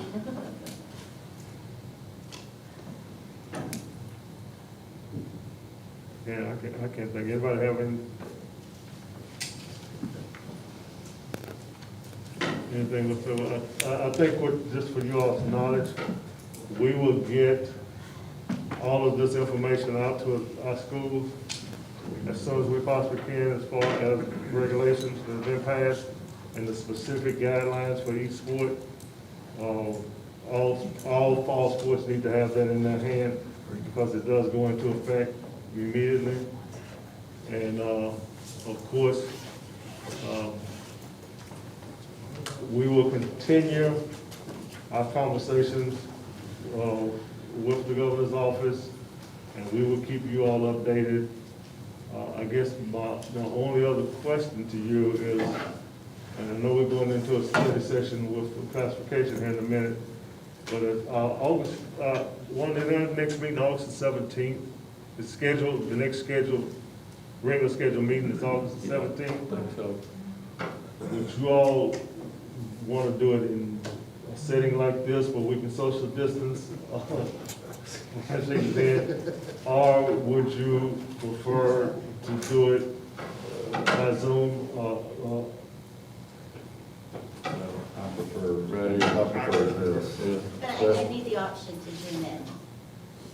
We need the option to zoom in on August 17th. Yes. Okay. I think, She wants to be virtual. I think, Virtual. I'm not speaking, I don't know what the single situation is on August 17th, but we'll ask, I don't want to put Greg on the spot right now, but we'll ask to see if we can come back in a setting like this. And the reason why I think we need to be probably together on August 17th, we have, that's normally the big meeting where we have a lot of hardship appeals. It shouldn't be a problem. And we can either sit you in here or we can get you an auditorium if you need an auditorium, or we can find a place. Thank you, appreciate that, and really appreciate you all giving us the opportunity to be here. So we'll work on that and try to set up a meeting in person on August the 17th at least. If we have any other call meetings, if something were to come up, we would just get on Zoom and we'll keep you all updated on what's going on. And Mike, we can take a break. How long you need? I don't know. About 10 minutes, 3 o'clock, is that too long? 3 o'clock? It's 2:46. We're not adjourning, we're taking a break. Yeah, we're coming back. It's coming. Not adjourning, taking a break. No. No. No, we're coming back for a study session for classification, but we do need to take a break. Now, you got drinks up here. Big six. It's the 17th. I brought them in. $1 now. Yeah, going up. 3 o'clock, come back, start again at 3 o'clock. 15 minutes.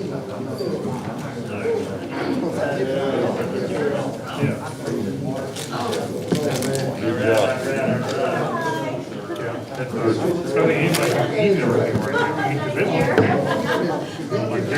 writing with as we speak. I mean, I'm okay with it.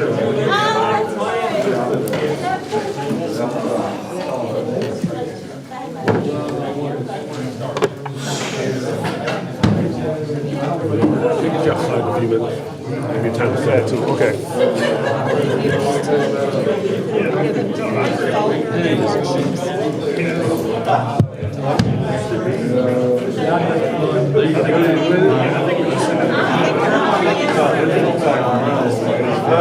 Kill your mind.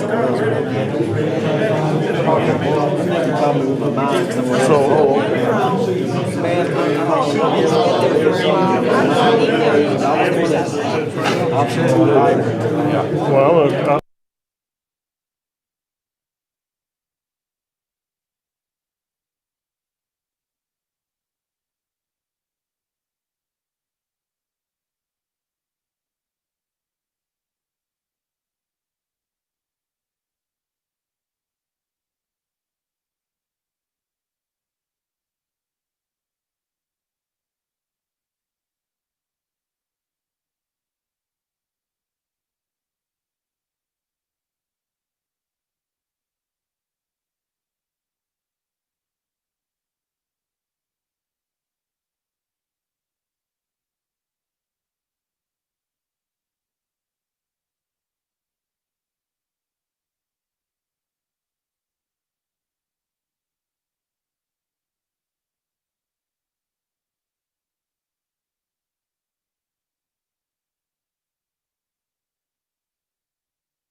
that, we need to have the discussion about what we do about classification, period. With all of this going on, and us trying to not just start sports, you all know as well as we do, we're gonna have situations that occur, probably, hopefully not, but could have things throughout this state on a daily basis that we're gonna have to deal with. But the main thing, when you look at classification, and I want to go through where we should be right now with classification, had it not been the delay. Because I do this timeline, we normally I would give this out to the athletic directors first at the AD's conference. But this is just for really our staff to keep us on track as to where we need to be when, in order to get everything that we need by that November board meeting. So normally, we would have, sometime in May, we would, and we did that, March, April, May, probably started in January with some of them preparing different classification plans for you all to discuss during this meeting. In April, we would normally have sent a letter to all member schools explaining the process, which we have not done because we didn't know, what we were going to do because of where we are. And then in June, normally in June, you all would have already have decided on the plans for the next 4 years. That's what you would have done sometimes in June. Normally, during the study session, though, I said take that back. You would look at everything. The last time we did this, you all wanted to go back and study all the plans, talk to your constituents, and then we came back in July, and we had a meeting. Just for the board to decide what plans we were going to adopt in each class, Division I and Division II. Then we sent a letter out to the heads of schools and to the principals, giving them the plans. That letter would already been gone by now. September, we contact during the first week of September. We normally contact all of our schools and school systems requesting copies of their director's monthly membership attendance report, which gives us the numbers that we need, the enrollment figures, based on their 20th day enrollment. We also sent a letter to the independent schools requesting enrollment numbers as of their 20th day. The deadline for that would have been September the 15th. Just giving you an idea of where we should be and what we would have done. So I'm going to stop right there and let's have the discussion, first of all, on how we get those numbers this year. Are they going to be accurate? And if they're not going to be accurate, what are we going to do? So you can open up and anybody can talk. Any comments? Well, Steve? I've talked with a couple people, but I investigated school systems in my area, just went to their websites and pulled what their contingency plans were, and a lot of them are like what we're doing. And so I went into this with the idea that we have traditionally done classification this way, and with this being an unconditional type of year, maybe this is the year that we do this, but when I was looking into it, I mean, everything that I've checked Bradley, I've checked McMahon, I've checked Bledsoe, I've checked Sequatchie, I've checked Ray, I know what Hamilton County, anyway, I go through all that just to say that. We're all doing the same thing. So for kids to be part of your school, you have to have an attendance plan. So attendance is still going to be done. So it's really not going to change anything on what your enrollment is, and you may even have increased your enrollment now that we have the virtual piece from homeschool kids coming on board. But I just say that because I thought it wasn't gonna, the data wasn't gonna be right. I thought it's gonna be skewed data, but from all indications that I've seen from the research I've done, I think it'd be accurate because it's money they're gonna get for the kids they got that are enrolled anyhow, so they wanna be able to, so anyway. So is that not, that school that you were talking about, they're not going to a virtual school like they are is it your school, Grant, or your? No, well, ours is staying enrolled in our school. They're just gonna learn virtual. What system? Because there's an attendance code that Earlier. every kid that's learning virtually will be coded I mean, did you say virtually. earlier there was a system that you knew that they were going to enrolled in the virtual school? That's what I was asking. I don't know what that looks like. That's what I was asking. I think Bernard said there were 4 that he's talked to. I investigated ours, and because that was my question, because we do have a virtual school, and they did have a partnership with somebody, a year or so ago, I guess, it might have been a basketball player or baseball, I don't know, but they aren't. Hamilton County's virtual school is not partnering with anybody. Those people know before they go into it. And that's so, They're not when like- it's Knox County, I guess the question that Bernard had earlier, is there any system in the state here where they're not, because we talked about that earlier, I think that's what, we had to say if they were online, but now what do we say about these kids that were in the virtual school? So I guess the question that he was asking, is there any, if there's not, then we're good to go, but is there any systems that are now taking their students, instead of that student being a student at school A, they're a student at this virtual school, which drops the enrollment of school A, can drop it substantially. And the only way they can do that, though, is they're partners. Well, let me explain. Probably not as much as dropping. I think that you mentioned Henry County earlier. I didn't mention Henry County. They are. But we do have, this is what we have. We have some school systems and schools, even in independent schools, that have their kids that are going to be virtual learning. Those kids are going to be counted at that school. No ifs, and buts about it. But we do have some school systems that are starting their own virtual academies with a totally different ID number. They're sending kids, or they're giving parents the opportunity to go to the virtual academy, and those kids will not be counted in that school. They will be in the virtual academy, and forever how long? Let's say that they say, I want to send my kid over there for the first semester just to see if everything calms down as far as the pandemic is concerned. And then at the end of the first semester, they transfer back into that particular school, or they go back to that school. That kid, because he hadn't participated in anything, he's gone from A to B back to A, he's going to be eligible because he didn't do anything at B. But you got both scenarios here. You got some that are counting them, and there's some that are getting their own virtual academies who have their own ID number.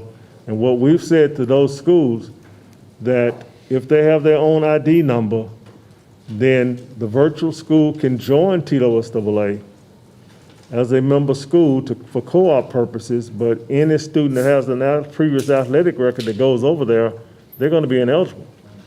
Now, you have some kids that go over there that do not have an athletic record, and now the virtual school decides to co-op, but they can only co-op with one school. And that's where Knox County, for example, they got to choose. Where are all of these kids at the virtual academy who do not have athletic records that have decided to go over there? What school are we going to co-op with? Because they can't co-op with more than one school. So yes, we do have both situations. I didn't think about the transfer piece, but I know that if they're getting, and they may continue to want to do that even when things, settle down. But like I say, just from what I've investigated in District 3, okay, I haven't found any. If there's a plan for everybody to be able to do virtual learning, it's the you know, it's the piece, they're just staying at home, but they, you know, Yeah. they're still listed with, they'll still be listed with that school, and Right. it says so on their website. Those are not the ones we're concerned about. The ones we're concerned about is what Jody and I are talking about, is the ones that literally are in a virtual academy, and they are gonna be, they're gonna still get the money because the virtual academy has its own number. So they're gonna turn those kids in as students in the virtual academy, and they'll still get the money. They're not gonna turn them in as students at, and I'm just using an example of Fulton High School. But if Fulton High School has 300 kids over here, and we get their 20th day enrollment number, and it's 300 less than, because they got these kids over here, and Fulton drops down a class or two based on that number, these kids come back, is that fair? I think that is certainly a valid concern. Now, my question would be, where does that leave us if we put classification on? Let me add to the discussion, and Jody's one of them. You've got some schools that moved up in classification, and now they'll be there for 4 years, and some of them want to be back where they're supposed to be. Well, if we go 4 more years, that's 8 years, or 2 more years, that's 6 years. And then you got new schools coming in that's gonna have enrollment just to plug in, and they're gonna do a lot of traveling. That's my concern. I think by the 20th day, everybody will be about where they're supposed to be. You're gonna have problems all the time 20th day. The state office might disagree with me, but that's my Do you think pitch to it's a it. significant amount of kids that it would affect their classification? We have no idea. So what would be, I'm sorry, go ahead. So what would be, I've done this classification one time, so I'm still new at this.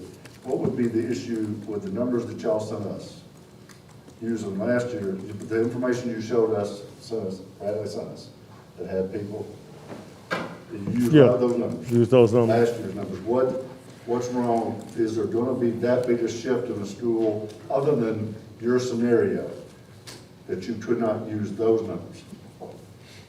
I can tell you that when we do that mid-cycle change with the 20% schools, remember that? So when you look at the differences between the 2016 and 2018 enrollments, the average difference was 10%.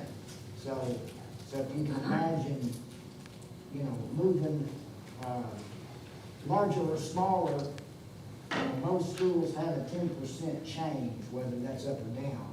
And of course, at that time, we only look at the 20% and above it. So but that may help answer your question. 10%. I think if I'm you confused. lose last year's numbers for independent schools and we don't open up on time, Yeah, independent schools, I can see where there that could be, there could be some changes, all right? And I don't want to use last year's numbers if I'm at 4 this, and all of a sudden we lose 40 kids because we didn't open up. I mean, that's, I mean, that. I can see the independent element. The independents in Shelby County are out telling me that, too. If we So open up on not to time, use we're gonna- previous we're gonna numbers. Get our numbers. Mhm. Dexter. Well, what I was gonna say, and I think I voiced this, whenever classifications conversation first came up, on my first conference call is the possibility of looking back at the numbers that are turned in from school districts back in February, March. We know that's very accurate because we're getting our funding for the next school year. To me, those numbers are more accurate than the first 20-day reporting period. Just sitting in the superintendent seat, I know you really focus on making sure those numbers are correct, because that could drastically affect your funding. And I'm just speaking on behalf of District 7 that I represent. Majority of the District 7, they do not want to see classification delayed at all. They want to see it, we also looking back at February, March numbers. Is that a possibility? Yeah, I was just wondering where we would get those. Would the school system and we had to turn it Still. into the state. Yeah. So, Yeah, those numbers are more accurate than the first 20-day Yeah, reporting period. those BEP formulas taken off those last few months, and so it's very important that it's accurate. Yeah, it is. But again, that would have to be submitted. Independent schools aren't gonna have a problem unless we don't open. Mhm. If we don't open, then it could be an issue. But if we open on time, you're gonna get accurate numbers. Okay. But if we don't, it could be a difference. And if you look at last year's numbers for the independent school, or you pull the numbers from sometime in the spring, my guess is if we're back to normal functioning as a society by next year, our numbers will go back up to where they were. So what would be the best number to use in the independent school setting? The 20th day enrollment number is what you're saying? If you open on time, we could get the 20th day enrollment number from you all? If we open up on time, yeah, you can do that. If we open up on time. That would be the best for, What would be the problem with going ahead and starting the process? We get those 20-day numbers, and we do see a major skewing of numbers. Can you not say, well, when do we need to? We got data to look at before we're gonna study it, we're gonna go forward with the process. We get those numbers, and we see there's some major things that don't look right. Can we not just put the brakes on then? I think it looks like you're skewing the numbers then. yeah, because the numbers that we get, I mean, the way we get those numbers from the school system and the superintendent's offices, I mean, we take them to be accurate. Even if we get a situation, we have it sometimes, especially in the metropolitan area. I can tell you, in Shelby County, the last time we did this, you all had a lot of schools that dropped in enrollment because you opened, then you rezoned a bunch of kids. And so when you look at a school's number, and if it comes accurately from that director's monthly report that goes to the State Department, we'll cross-check it with them. They have the same number. I'm We not don't. talking about the accuracy, I think Jody's kind of answered what I was thinking of. I was just thinking it would give us, because we're guessing that the numbers might not be accurate. But if numbers were in place and you compared it to historical numbers and you saw some inaccuracies, not trying to help any particular, but it might look like you're trying to help. I don't know. I was just thinking that's possible. Yeah. There's no doubt, if we get accurate numbers, we need to do it. Sure. That's what we said, okay? Right? Right. If we get accurate numbers, we need to do it. It's the most important thing we do. It is. As a board. I think it's the thing that probably is obviously has the biggest impact on our schools. And so, yeah, I think, however we do it, if we're able to do it this year, I think we move forward. I think the big thing is, are we able to get the accurate, numbers to make it a true representation, give true fidelity to the process.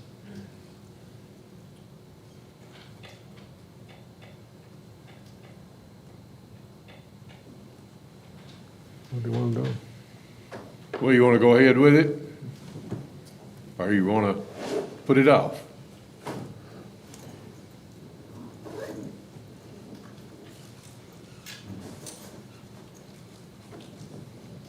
Got to do something, folks. If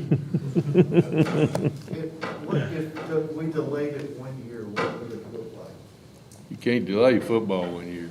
Well, and that's the big issue. Delaying the other sports would be fine for 1 year, even if you said after 1 year, these are the plans that we're gonna put in place.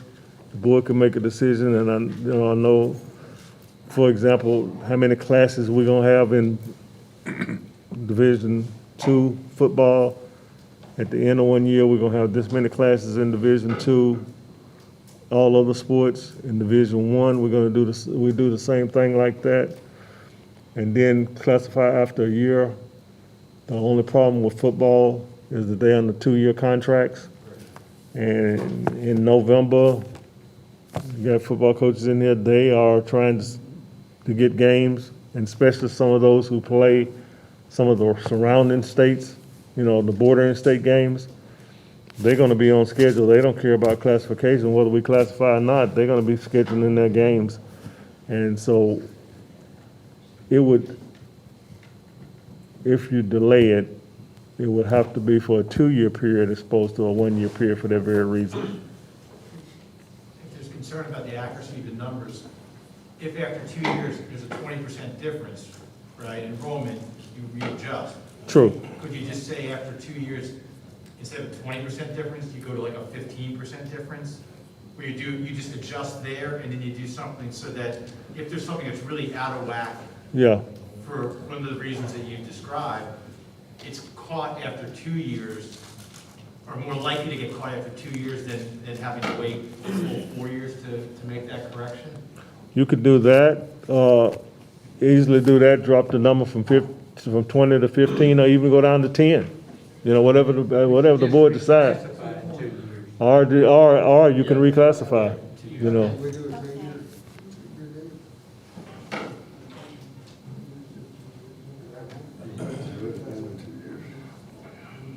Could you choose to delay reclassification of discussion of football, leave it as it is for 2 years because of what we discussed with contracts, but go ahead and address the other sports and put it on a 1-year delay, saying we're going to remain in these districts for 1 year because of the concern about accuracy. Mhm. And then next fall, pull numbers and prepare for the new classification cycle? Or is it a concern that it's going to be a year off from football?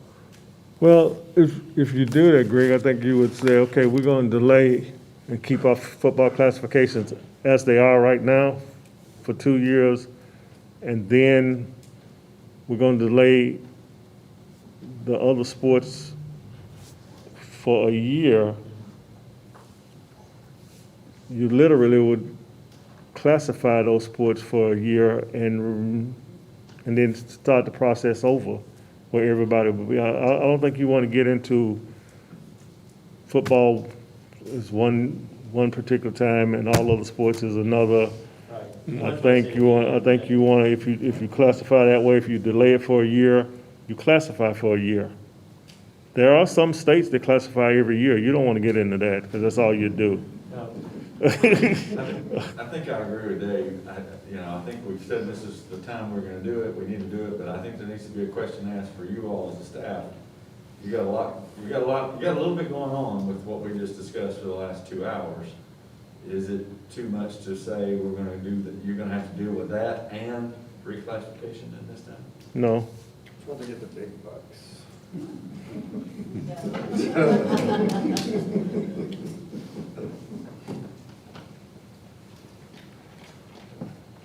I think when you, as long as we can keep that guy right there happy, we can get it done. Which one? Bradley. Bradley? Bradley. Bradley's got on a different face. No. I've never had. Bradley's got on his sad face, I think. As long as most schools that said they wasn't going, that have already said they wasn't going to start till late after Labor Day, actually get started. They delayed much more, 20-day work, number of days would be getting into the middle of October, which we normally had this turned over by the end of October. Yeah, that's another concern, trying to get that, yeah, we normally finish by then. When is that 20th day where people starting all at a different time? Some not even starting until then. If we don't get that number, that 20th day number until, what, October? I'd say we gotta have close to the first week of October, we'd have to have 20 days. If we don't have it by then, it's gonna be pretty tough to have it done by the end of Is that a number they turn I into the think state? what Greg Cullen was trying to say was, Is that a number they turn into the state? Yeah, we cross. if we move forward and then we run into situations like that, then we make that We make decision them- there. But I feel like right Make now, them we turn can them move in and then forward we with what we cross-reference them, have. but you don't, And if private schools don't open on time, then we say, okay, we gotta stop. We gotta wait 2 years. If schools don't open until after Labor Day, then we gotta stop. But on July the 22nd, at this point, we can wrap our hands around what we have and move forward. That's just my thought. Rick just came up with a good point. We cross-reference every number that comes into us with the State Department of Education. So he said if those numbers are turned into the State Department of Education, maybe the conversation needs to be with them as to when do they expect to have those in. Because surely they've extended it. And have they had any conversation?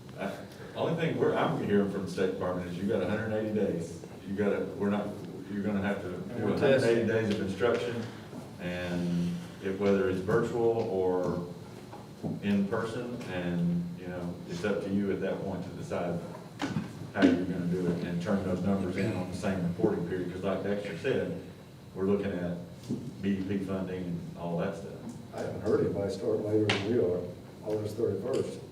Okay. So, I mean, we're already going to June 19th. I can't imagine anybody going later than that. So, I mean, they gotta have the 180 days virtually or whatever. I think that's what's been really stated. They gotta turn the enrollment in for BEP calculations. Yeah. You're not gonna short that. Nobody's gonna short that. No, absolutely not. You talking about the spring numbers they turn in? No. You talking about the first 20 days? First 20 days. But it's an average of months to whatever, Dexter would have that more. They're not gonna short it, you're right. So if we made a motion to go ahead, would we make it for 2 years? And revisit it again in 2 years? Or would we- Depends on what you want to do. I know, that's what I'm saying. I mean, if you, I almost, and not that anybody wants to revisit this again in 2 years, but with the way the situation is, we're gonna go forward, that might be the safest with that scenario, is just to reclassify, and then in 2 years, do it again, just because of this situation. Now, the other thing is, we need to stress that so that they don't, because everybody would love for us to do it every 2 years, I would think. And we don't want to get in that, or we don't get in that rut. Couldn't you just go, do it 4 years, and if you see problems, come back and say, okay, hey, we're gonna do it again in 2 years? Well, you Not could, make that decision now. you could do it for 4 years and do like David said, decrease the percentage from 20%. We're gonna reevaluate in 2 years, and instead of moving schools that have a 20% increase or decrease in enrollment, we're gonna move schools if you have a 15% or whatever that number is, because when we put 20% out there. How many schools do you normally have to move after 2 years? Probably anywhere from 12 to 15.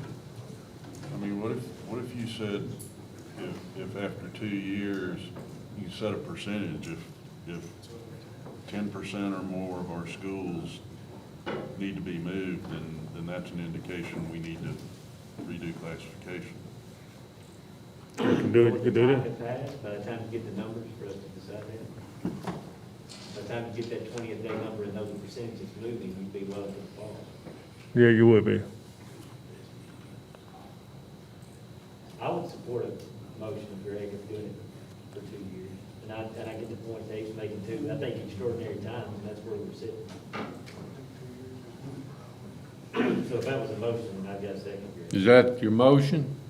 Well, it was a question at the time, but I think I feel better on that, because I don't know. I mean, I don't know what's gonna happen, But I mean, I do feel better in the sense that the school systems have listened to us, that we need these kids attached to us.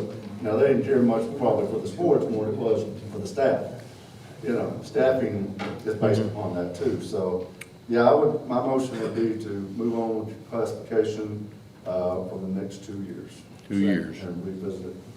Do we have a second? I think you got a question, comment up here. Okay. Dan, Who, Dan? You got? is there a question, comment? Oh, okay. He's just waving at you. Oh, okay. I got a question. All right, Dexter. Is that with the first 20 days? Is that no Yeah. consideration looking back to just dead stuck on the first 20 days. I think that's worth discussing. I mean, I'm the new person in here, but I know those numbers are right, are very accurate. The marks number, the BEP calculation number. They better be right. So you're saying go back to last year. A month ago, I wouldn't understand what he's talking about. I understand what he's talking about now. That number's gotta be right. Yeah, because I keep hearing about, like Mr. Richards said down there, what if a school doesn't start to then and can't get it done? So why wouldn't you go ahead and look back to, the spring numbers? Those numbers are right. But. But you've also got a school like, say, for instance, Ottawa, that's lost, they've rezoned, and a lot of those kids now are gonna be going to East Hamilton, and so they're gonna be down. Just this year? Yeah. We got some situations that, you got a new school in Wilson County, Green Hills, so Mount Juliet, But the domino is affected 2 or 3 others. it has. Take last year's It was- numbers, that's really accurate. It's not gonna be accurate for them. Anything else before we vote? All right, we got a motion and a second to classify for a 2-year period. I think we use the 20th day enrollment. It's really based on the 20th day, right? All right, all in favor indicate by raising your right hand. That's on the 20th, I'm confused now. It's on Yeah. the first 20 days. First 20 You days. can't do the other, do the rezoning and stuff. Opposed? All right, motion carries unanimous. We're gonna do it on the first 20 days.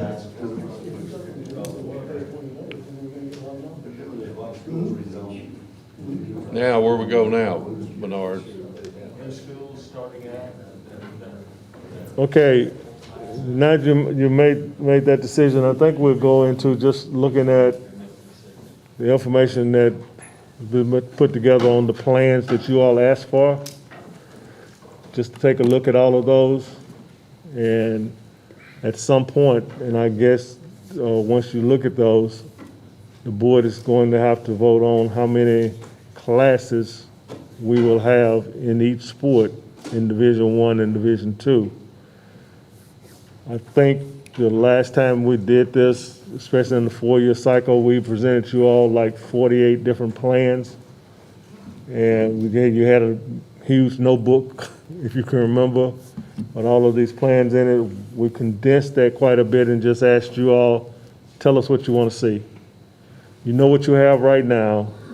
Bradley's going to show you what you wanted to see. He sent you all that information. And I asked you if you wanted a paper copy of it to bring it. But let's just look at it, and I'm going to turn it over to Bradley and let him tell you what all we have here. I'll try to show this on the screen as we go over it.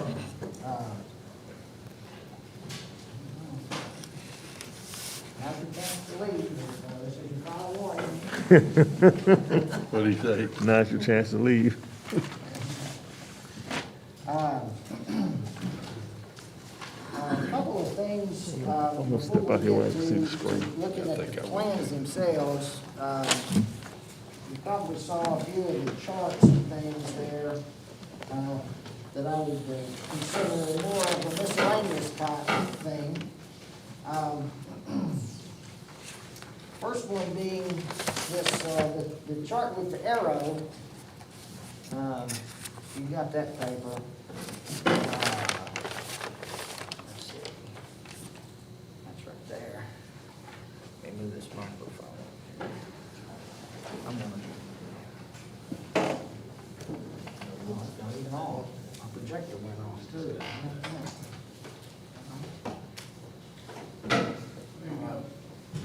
So, you know, as we look at 3 classes, 4 classes, 6 classes, 5 classes, there's some general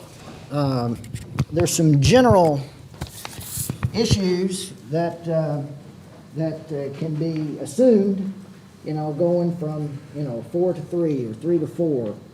And so this is a chart I came up with last year that just talks about those generally, about the things that you can expect to see, either going up with classes or down with classes.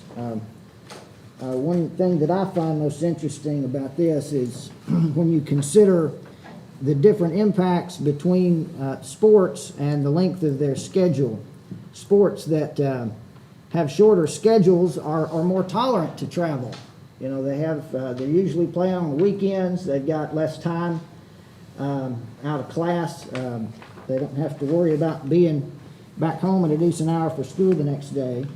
And that's not quite the case with sports that have longer schedules where you're playing, maybe 3 times a week, and you want more games that are closer to home. So there's this continuum here that, and this chart kind of gives you some of those questions to look at and try to answer as you look at those. Tennessee, Bernard mentioned something a minute ago that relates to this, but we've got a tradition of taking this classification stuff that we do with districts and regions. Those are concepts for the postseason, but our schools take those and they construct their regular season competitions with the bulk of those games.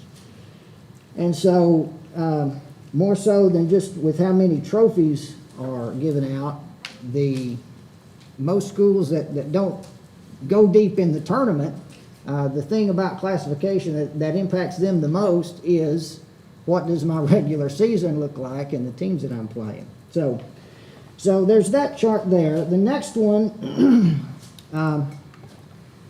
the enrollment summary.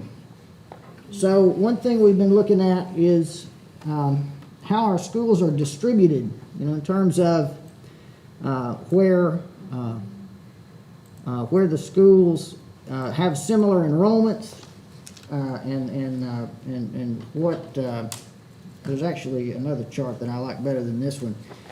The top table is all schools. So this thing keeps getting in my mouth.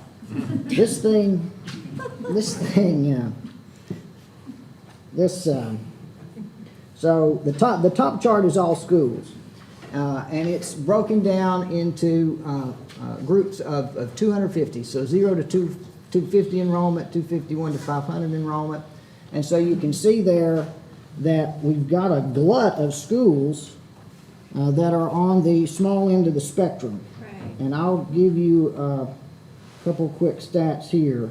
So those first 2 rows, and this is for public schools, more than 1/3 of our D1 schools have an enrollment of 500 or less. And that's really the same thing for our independent schools too. The vast majority of those are also small. A quarter, if you look at that 251 to 500, that 87 is 1/4 of our public school membership. The 501 to 1,000, that is almost 1/3 of the membership. That's 31%. So when you're looking for a majority, the majority of our public schools have an enrollment between 251 and 1,000. Only 10% of the schools have an enrollment over 1,750. Real quickly, this chart here at the bottom, this is football only. And we've got our 1A through 6A that we currently have, and the splits that we currently have with those enrollments, lowest and highest. And of course, our public school numbers there, that's to be expected. But this chart really here is for looking at how our independent schools are laid out, and why we have maybe 3 classes in football in D2, because you can see there how they really cover the whole spectrum of enrollments, and we do have a couple of pretty large independent schools playing football. The second, related to this, and this is the one that I keep coming back to, that's full screen, isn't it? So that last chart was broken down into groups, 250 students at a time. This one is broken down by hundreds. So we've got 11 schools here that have an enrollment between 100 and 200 there, 200 and 300, that's 15, and so on and so forth. So one thing that that I've been doing that I think is good to do is to, as you're looking at where these splits are going to land, you can pull up this chart and see exactly where that split is going to be. You know, if we can keep those 34, 26, and 30 schools together, maybe, you know, that those are within 300 enrollment of one another. If the whole point of classification is keeping schools that have similar enrollments together, then if we can watch these peaks and make sure we keep those together, I think we'll be doing good. Any questions about those? I'm going to try to speed through this as quick as we can. The other general thing, and this is a good thing to look at. This is one of those at-a-glance, testing your theory, things like that. Blow that up a little better. It says comprehensive systems at the top there. We won't get into that so much, but just to explain here that what I've done is I've split the entire public school membership into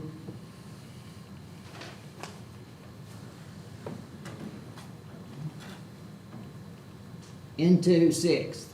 So this is all of the membership, and as you can see here, that's evenly split. So all of our basketball schools there, and that's 100% of the schools that are classified.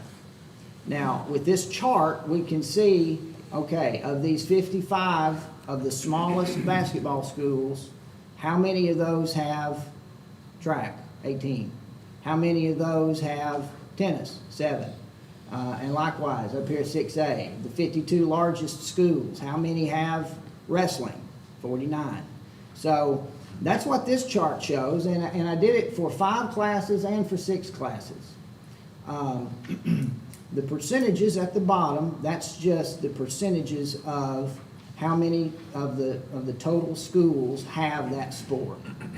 And just as an example, wrestling and bowling, fewer than half of our schools have any participants in those sports.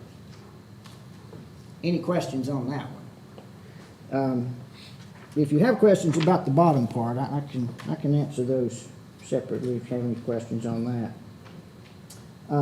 And that's sorted, you can tell here, that's sorted by these percentages at the bottom. So as we go down through these sports, fewer and fewer of our schools are offering that sport. Okay. Well, let's get into the meat of it then. If you've got your papers sorted by sport, let's do football first. And so, football overview. Too big. So, oh wait, well, I'm actually going to just do this. Stick to the plan. Plan your work your plan.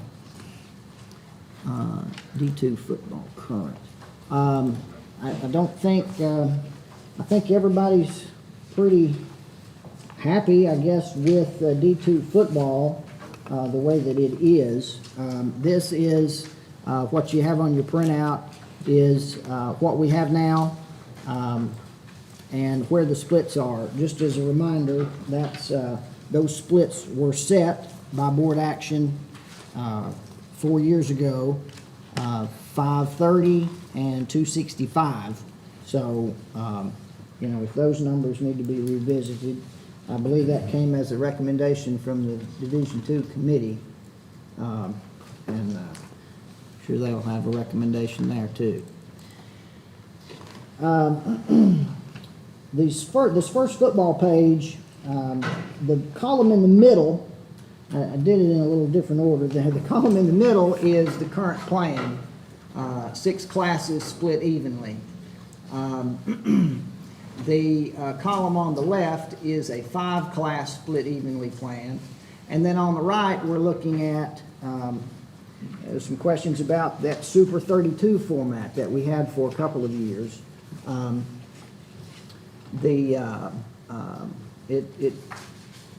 Some people still think of it fondly, and it does have its positives. And we'll look at that on the next page again, maybe a slightly different version of that.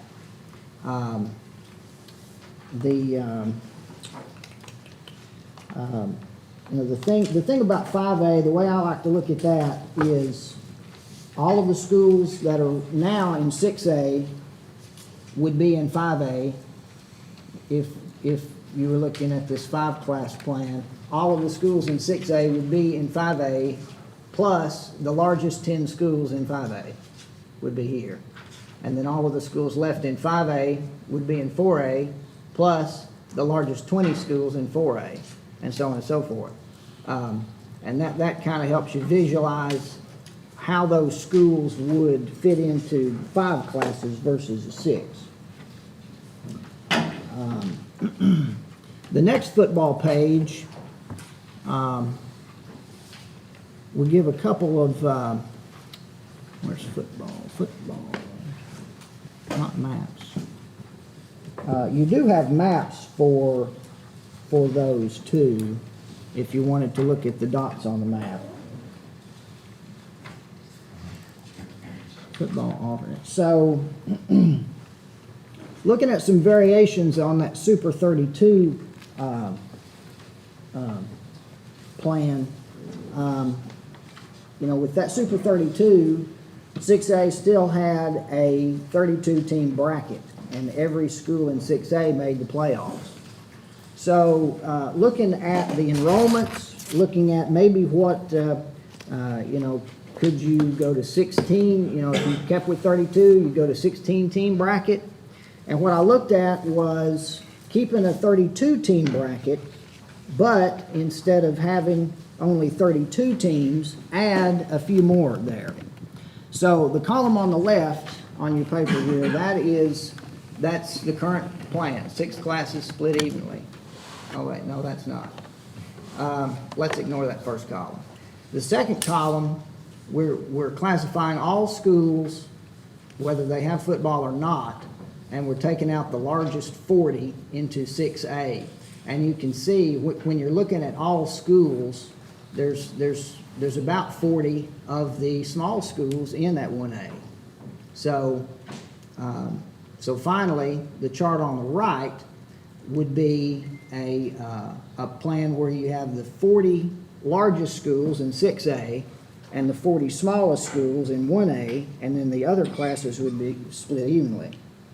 So when you're looking at the 32 largest schools, the smallest enrollment out of those schools is 1,772. If you look at the largest 48 schools, the smallest enrollment is 1,500, which is a little low. But when you look at 40, that gives you the smallest school from the top 40 is 1,621. So that's lower than 1,700, but higher than 1,500. And that would let you have a 32-team bracket in 6A that wouldn't bring every school. I had to go back and refresh my memory on that Super 32 plan, but those schools were split up into 4 regions in that plan. And so adding 8 more schools, you could actually split those up into 8 regions instead of 4. So you'd have instead of 4 8-team regions, you'd have 8 5-team regions. That would allow them to schedule some more non-region games, which, they say that's hard to do for those schools, but it would give them that option. Any questions about the 40? The 40 smallest, here, that brings you up to an enrollment of 319 as the largest school in that 40 team 1A. And if we look here, the current plan, right now the largest school in 1A would be right around 370 right there. The other thing these charts tell you, for those that are new to us here, this group size calculates, based on the number of teams in that class, it calculates for you what the average size of the district, that's the X16. So if you divide 50 16 ways, you're left with 3 there. And if you divide 50 8 ways, that gives you 6.3. And then you've got the enrollment difference there based on our most recent numbers. You've got a map there for those, and that should be labeled at the top. Bradley, with those Yep. eight, when you talk about those top and lower, the 40s, Yeah. you go to 8 regions there or 5, does that help your travel? Well, you know, that was one of the big things. Richard, he's our football expert, but with the Super 32 split into 4 regions the way it was, that East Tennessee region was a beast, because it was spread from Chattanooga to Bristol. So if you did have some more flexibility with 8 regions instead of 4, yeah, you could help that situation. Plus you've got 8 more schools to try to fill in some of those gaps where there wasn't a school earlier. I think it's worth considering, but that's what you're looking at there.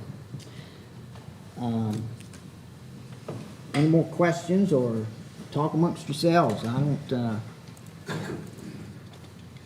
I'm just trying to help show you what you've got there on your papers. Next, let's look at D2 basketball. Well, actually, no, there's one more football thing here. This is something I was looking at in my spare time. So He doesn't have a life.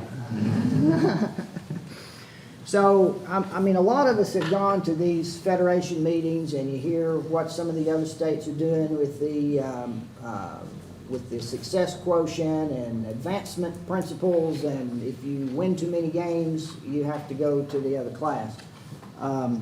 So, thinking about that, and, you know, considering that, you know, most of the ways that those states lay that out, they only look at really the last 3 or 4 games of the tournament, and they have these point systems and things. So if you win the state finals, you get a certain number of points. If you lose the state finals, you get fewer points, and it doesn't take into account the whole breadth of the season and what you did besides just those few games. And so this chart lays out a way to take into account the whole season, and actually this looks at a 4-year period, and keeps enrollment at the heart of classification. Because the other thing that those other systems do is, you know, once you've won too many games, it doesn't matter what your enrollment is. It's ignored, and you're forced over to the other class. But with this weighting that's described at the top of the page, the schools are compared against one another, and the board would assign a percentage weighting for the enrollment. And what I have in this example, number of wins over the last 4 years, there's a weighting here of 10% on that, and then the win margin over the last 4 years is 20%. And so schools can move up and down in here based on how many games they win and how badly they're beating their opponents. Each of these factors, to allow it to be put into this weighting, we index these things, so you can kind of think of, with the percentiles or whatever in the achievement tests. The win margin in this context is different from the win margin that you might think of when you're thinking of a ranking that you're using, to seed teams in a tournament or something. Because you don't really want to count margin in those cases, because the more badly you beat teams, the higher your seed, and that's a perverse incentive that discourages sportsmanship. But used in this context, margin is the voice in the back of the coach's head that says, maybe I don't want to beat the other team by 70 points because that could be a factor in moving me up a classification next year. But what you have in this chart is their current class, so that's the class the school here is currently in, and then if there's a 4-class split evenly football plan, 5-class split even, 6-class split even.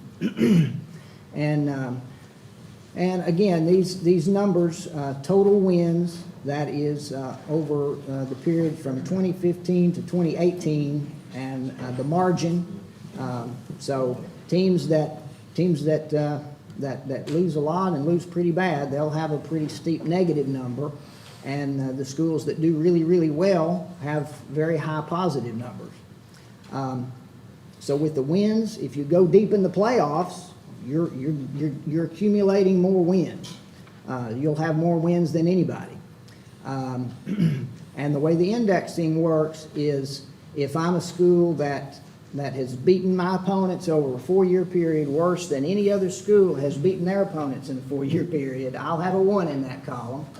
And vice versa, I'll have a 0, and then the same thing for the other ones. And then with that weighting, that's something to look at if you're interested in that kind of stuff. And what would that do to, let's look at Martin Luther King. They're 3A, they've moved down to a 1A.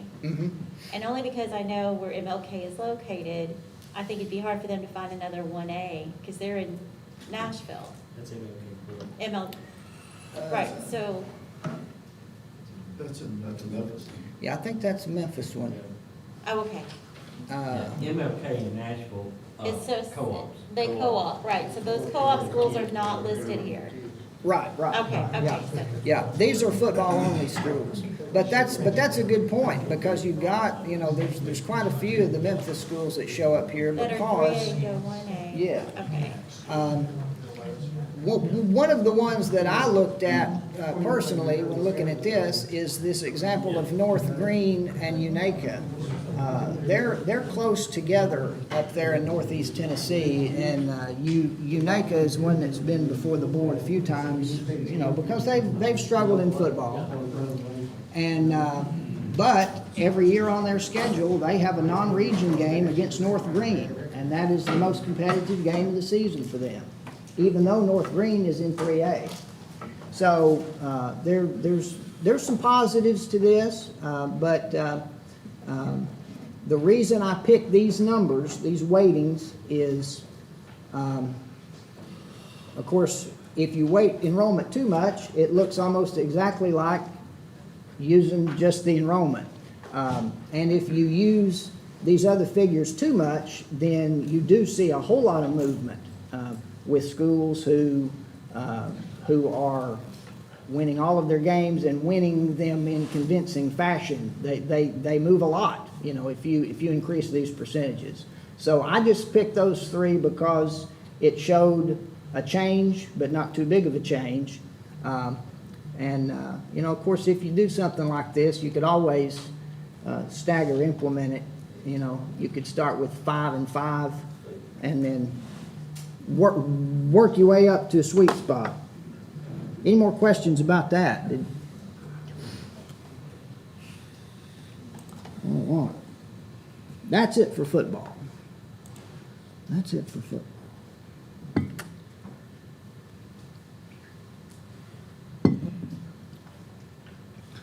One of the things we were asked about is Division II, looking at 3 classes here. This is, 3 classes in basketball, baseball, and softball. So, as a refresher, the current plan with Division II, so all sports besides football, bowling and wrestling, that is 2 classes split at $450. So that's a hard number. That was passed by the board 4 years ago, split at $450. So on this first page, this left-hand column, the column on the left is 3 classes split evenly. So you got about 23. You got about 23 in each class there, split evenly. But of course, with football, you've got you've got the Big 12 or the Big 11, and so that's kind of what the second column shows you is kind of what something like that would look like, where you have maybe the 12 largest schools in a 3A and the other 2 split evenly. The problem that I saw looking at this was that, and it helps to illustrate this if I pull up the second page. Let's look at this one that includes baseball and softball. If you've got this D2 here that's baseball and softball, I'll scroll down. So, of the largest 12 schools in Division II, 9 of them are either all boys or all girls. That's not a problem in football because it's all boys and you can pick 11 or 12 schools or whatever, and you can do that. If you pick, let's say you pick 12 in Division II, are the all boys, all girls going to pair up for classification purposes so that they just count as one school? Are they all, depending on how you draw that 3A and how many schools are in it, are both the boys and the girls that would be paired together, do they even want to compete in the same class if one of those fall below and would it work in baseball and softball? Because this center column is baseball. Of the 12 largest schools in Division II, 8 of them have baseball. Of the 12 largest in D2, 7 of them have softball. So I don't know what the magic answer to that is. There's another page there. It's pretty much exactly the same when you're looking at volleyball. First column is volleyball and soccer. I put softball on there just for comparison purposes, but this is again with the 12 largest schools classified, and of course 8 of those, only 8 of those have volleyball.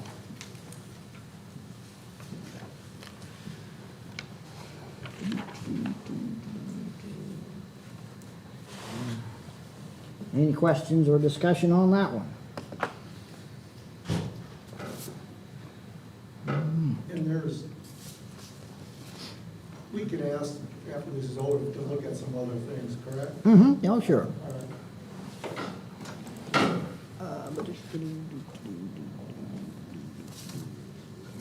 D1.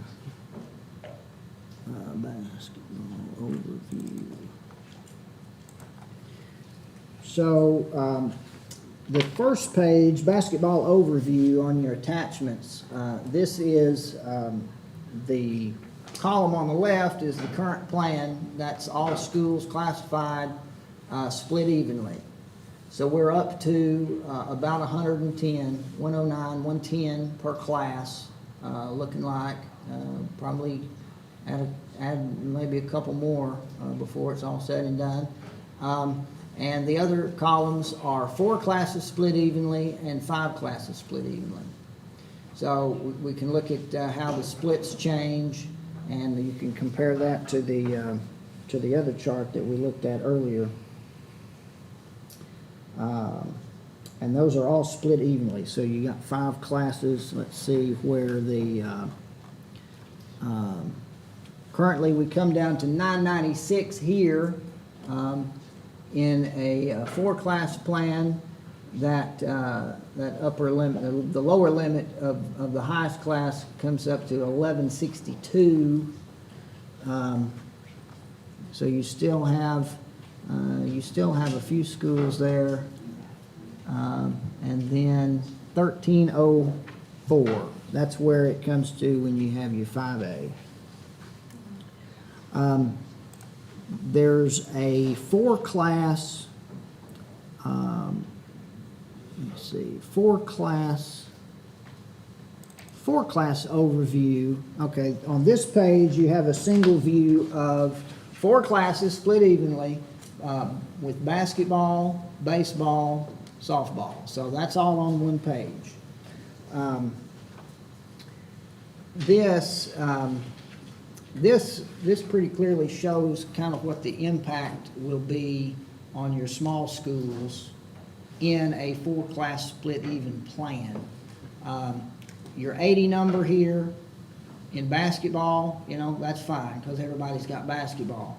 When you move back to baseball and softball, your smaller schools in their class lose an entire district worth of schools because they don't have that sport.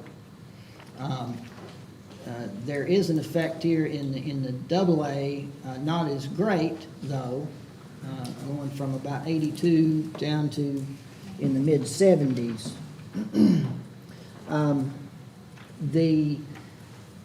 These numbers here on group size, those are simply averages. And so you have to keep in mind that when it's an average of 4, right, there can be a 5 and a 3, right, depending on how the dots are arranged on the map.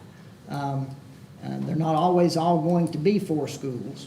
And so when you drop below that number, those teams in that district probably not going to have a district tournament, and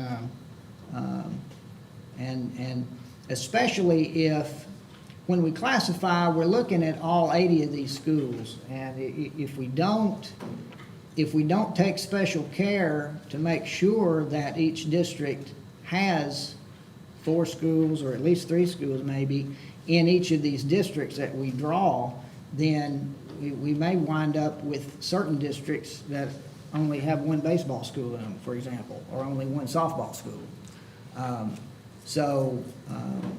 That's something to look at there.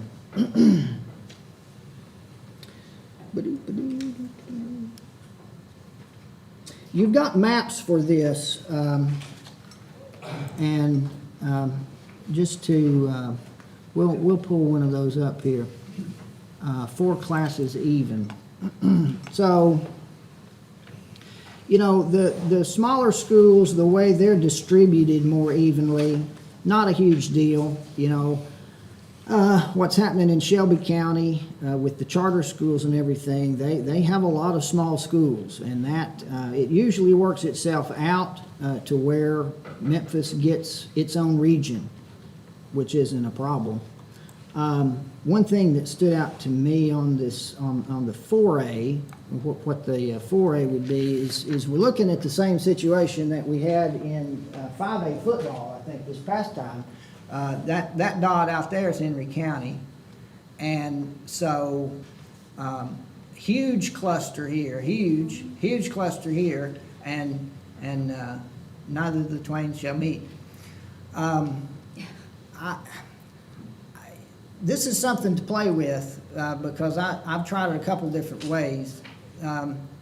Starting from the east, let's say that Memphis has its own region.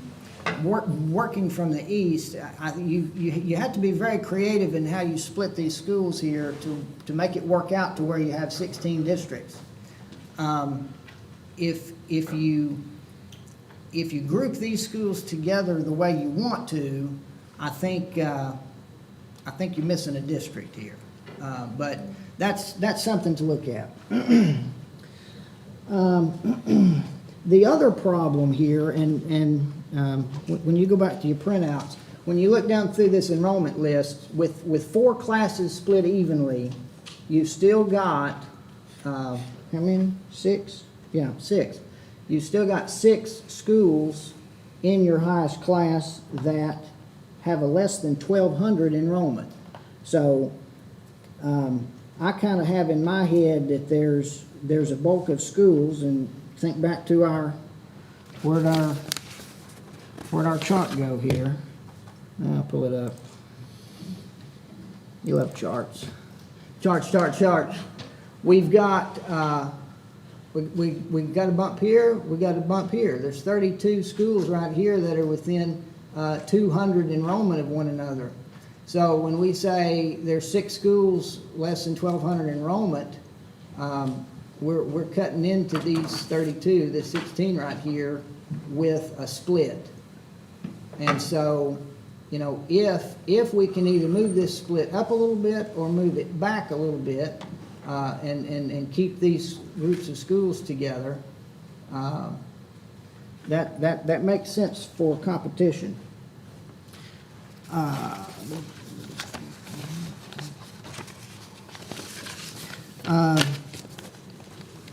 The other, we have, in addition to the 4-class overview, there's a file with the 5-class overview. And this is the same as the last page. This is basketball, 5 classes split evenly, baseball, 5 classes split evenly, and softball, 5 classes split evenly. And as you can see, your average, even for basketball in your districts, has dropped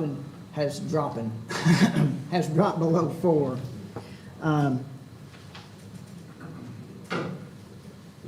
So across the board here, you're looking at, the concept of a district is out the window, right? And you're starting from a region concept. And what I try to, the way I see it in my head, and this may help you, and it works best if you're thinking from 3 to 6, but it's also pretty much the case for 5. If you imagine a district that you're familiar with, so you've got the dots and you've got a circle around the dots. If you go from 3 classes to 6 classes in your head, that circle gets as big as what your region is, but it still has the same number of dots in it. So, but, when you're talking about 6 schools here, that's doing home and home with people who would be in your region that are further away. That's something where, maybe you don't have home and homes, or maybe you still keep the districts and you do home and home with those 3, but, and then you try to schedule your region people on a case-by-case basis. I mean, those would be hurdles you'd have to cross.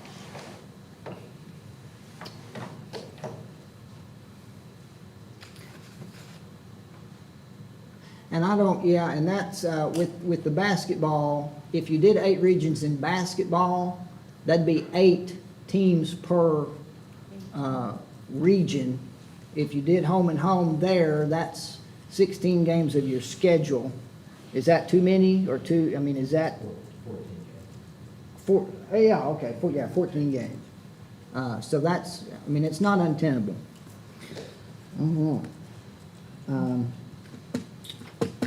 Pretty sure you had maps for that too. Write that down in my notes.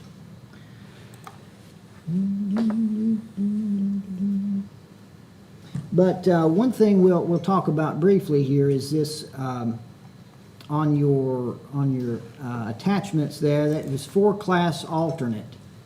And so what I got to thinking about was, you know, one of the hurdles with adding classes is what it does to your state tournament format.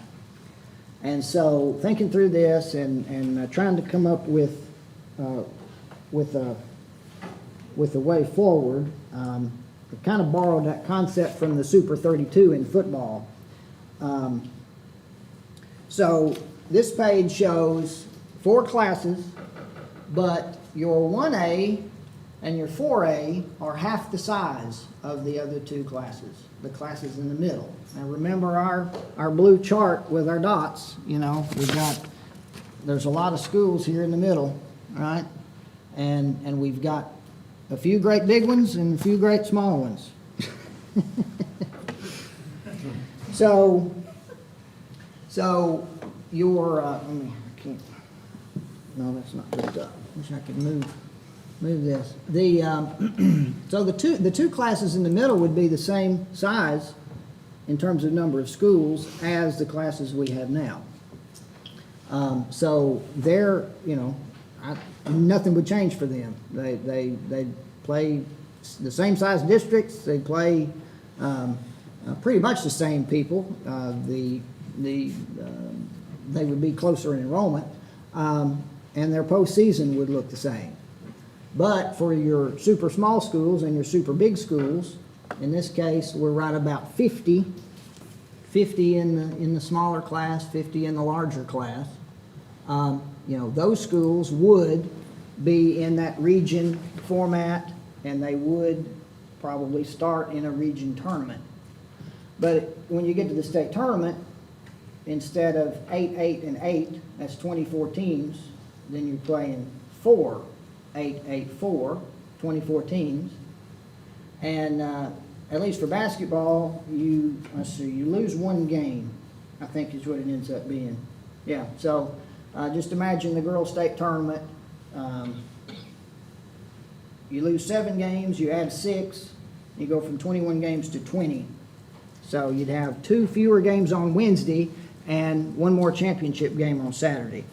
You know, the impact for spring sports and things like that, you know, having 4 championship games on one day, you know, we all know, you know, you'd have to add sites, you know, to accommodate those semifinal games. But something to think about, and that's kind of how it goes.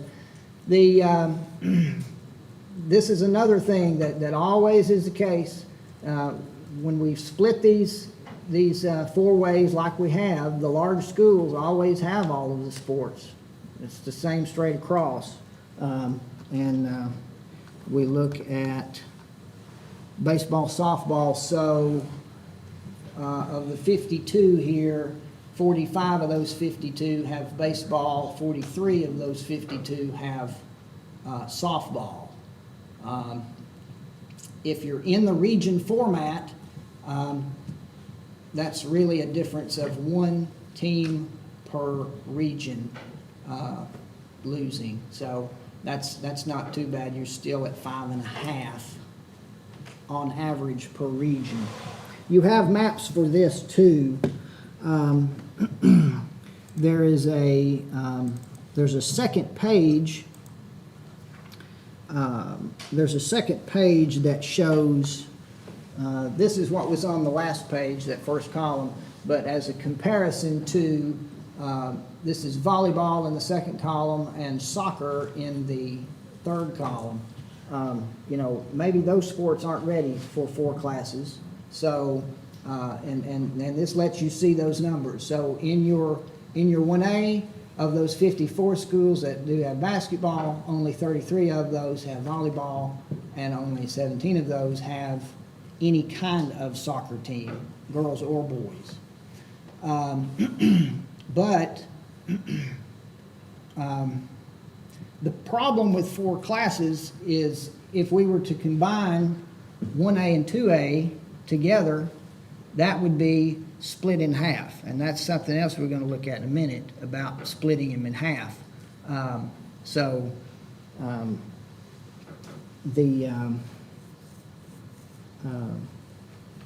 that creates its own issues.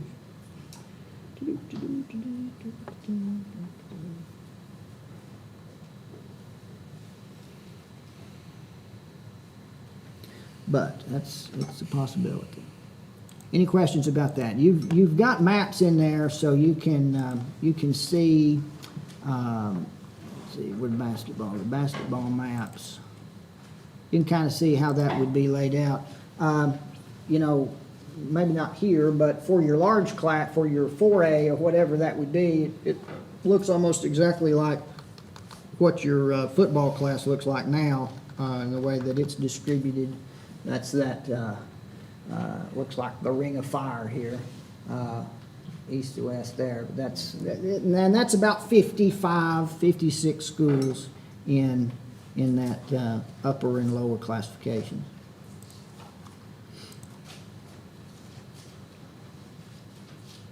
Any, no questions about that or anything?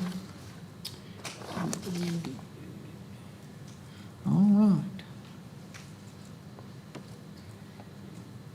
One other thing that I skipped, you've got a file here called New Programs Report. And so what this is, this shows what schools have added. It doesn't show what schools. It shows the number of schools that have added some participation in these sports between the last time we did classification and last year. So the changes that we did with classification to soccer, with some of the other sports, you can see maybe what the impact of that was. This third column shows the average enrollment of the schools that added. So for a lot of these, like girls volleyball, that's not, I'm looking at an angle here. Girls volleyball, eight new programs over the 4 years, and the average size of those schools was 312. So, and I think the same thing there for soccer. 6 new programs in girls, average of 503. This last column is the largest school that added. Picking up some additional track and field there, some small schools, adding some participation in that. But that's something we'll start printing out more in the future. But we've been looking at that as kind of a gauge of, you know, when we do tweak the classification, is it making a difference in getting more people involved?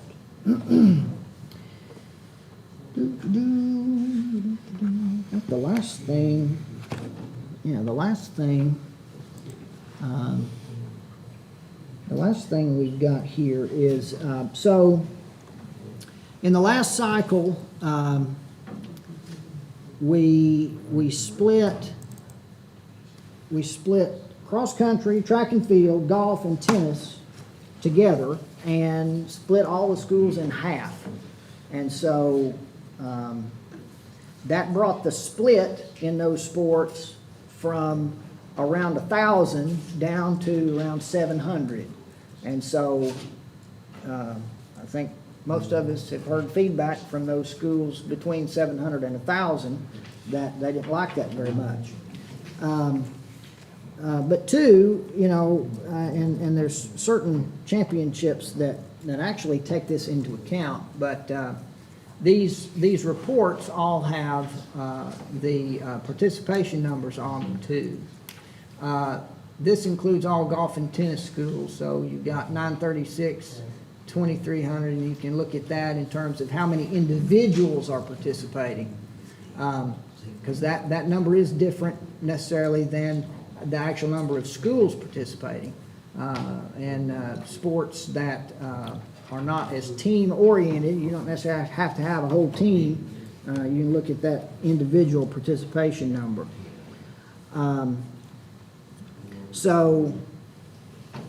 What this paper shows here is, let me go back up here. This is all schools split 3 ways, evenly. And so, returning to the concept before, we would have these two combined into one class and the 3A separate. The middle column is golf and tennis schools only. And this on the right shows what an even split. Two classes evenly split. That's all schools split evenly. But, you know, a return to the AAA classification with AAA, you know, that's always an option. If you go with 4 classes though, that you know, you still have to have another classification to do that with. So, to keep things simplified as much as possible, which I think is what a lot of people want, is to, you know, if you have 4 classes in your basketball, baseball, softball, and then the other ones you have maybe a 2/3 versus 1/3 split, and kind of keep all those together, you know, that's obviously an option. But this first column here, you can add those two numbers together, 97 and 65, 160 versus the 109 here in the AAA. So that's all of the papers. Okay. A lot of information. Anybody have any questions about? It's incredible. What's the pleasure of the board? Well, you know, it's, I mean, I'm a person that doesn't think that anything's impossible, you know? So I think, you know, studying this thing and trying to come up with something that the old football coach used to say, you know, you get, don't plan your game plan before you know who's playing for you. You know, you got to know what your team looks like, and then try to come up with a plan that fits your team, right? So that's why I like these charts here, to kind of guide that. That's incredible, thank you. Very well. Thanks, Brandon. You don't have any questions. I know there's a lot of information for you to study. You have that information.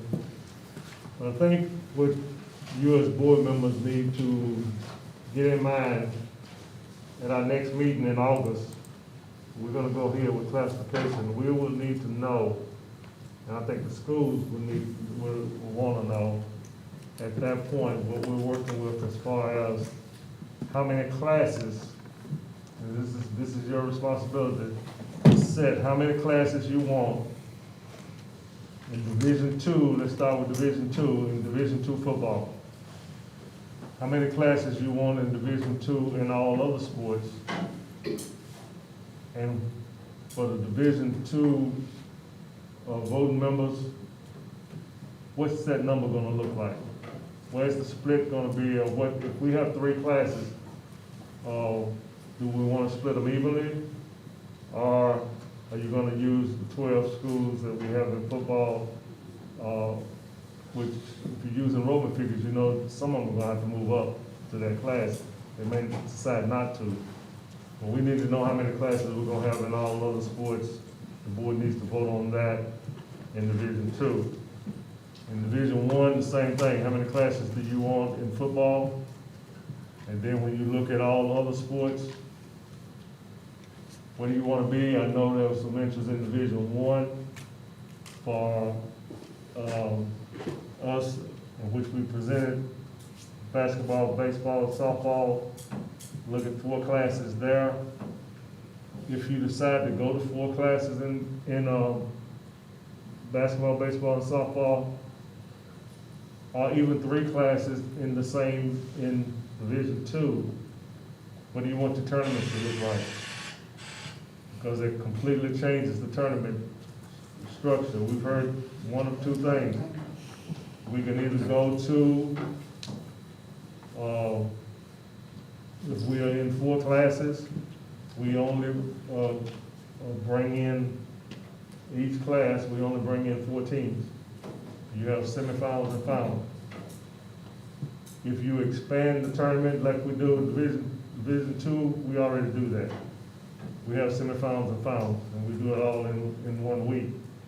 If you expand your tournaments, and you want to say you're going to have 4 classes and bring in an additional 8 teams, you know what you're looking at as far as, and I use basketball for example, you have to start playing basketball on Monday. We looked at that schedule, you're talking about teams coming in on Sunday, a week-long tournament. You're gonna have teams playing on Monday that don't even play again until Thursday.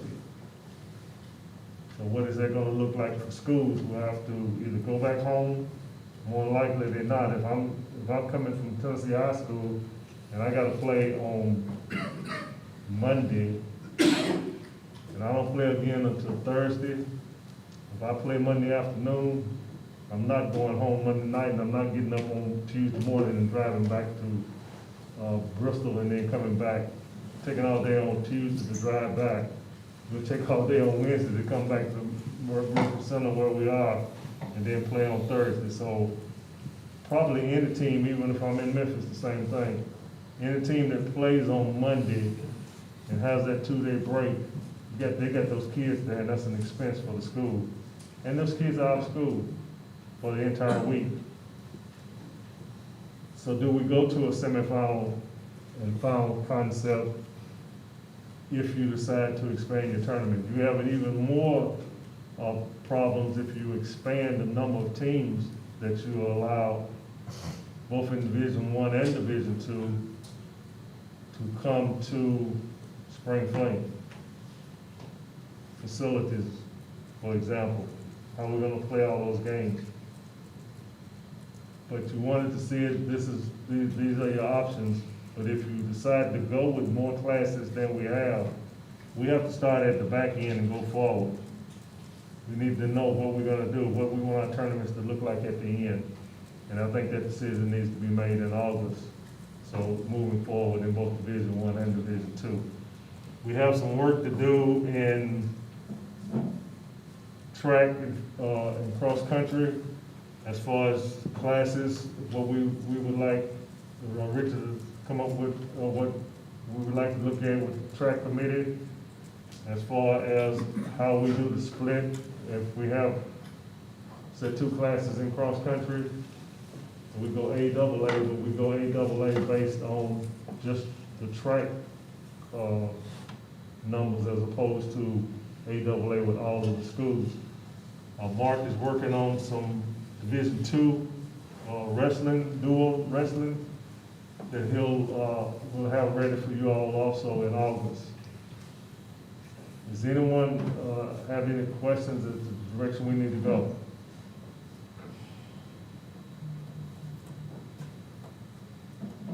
I just have a question, because this is my first time also to go through this cycle.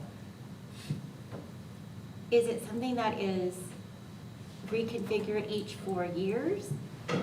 Or, but I mean, in the sense that you add or take away classes?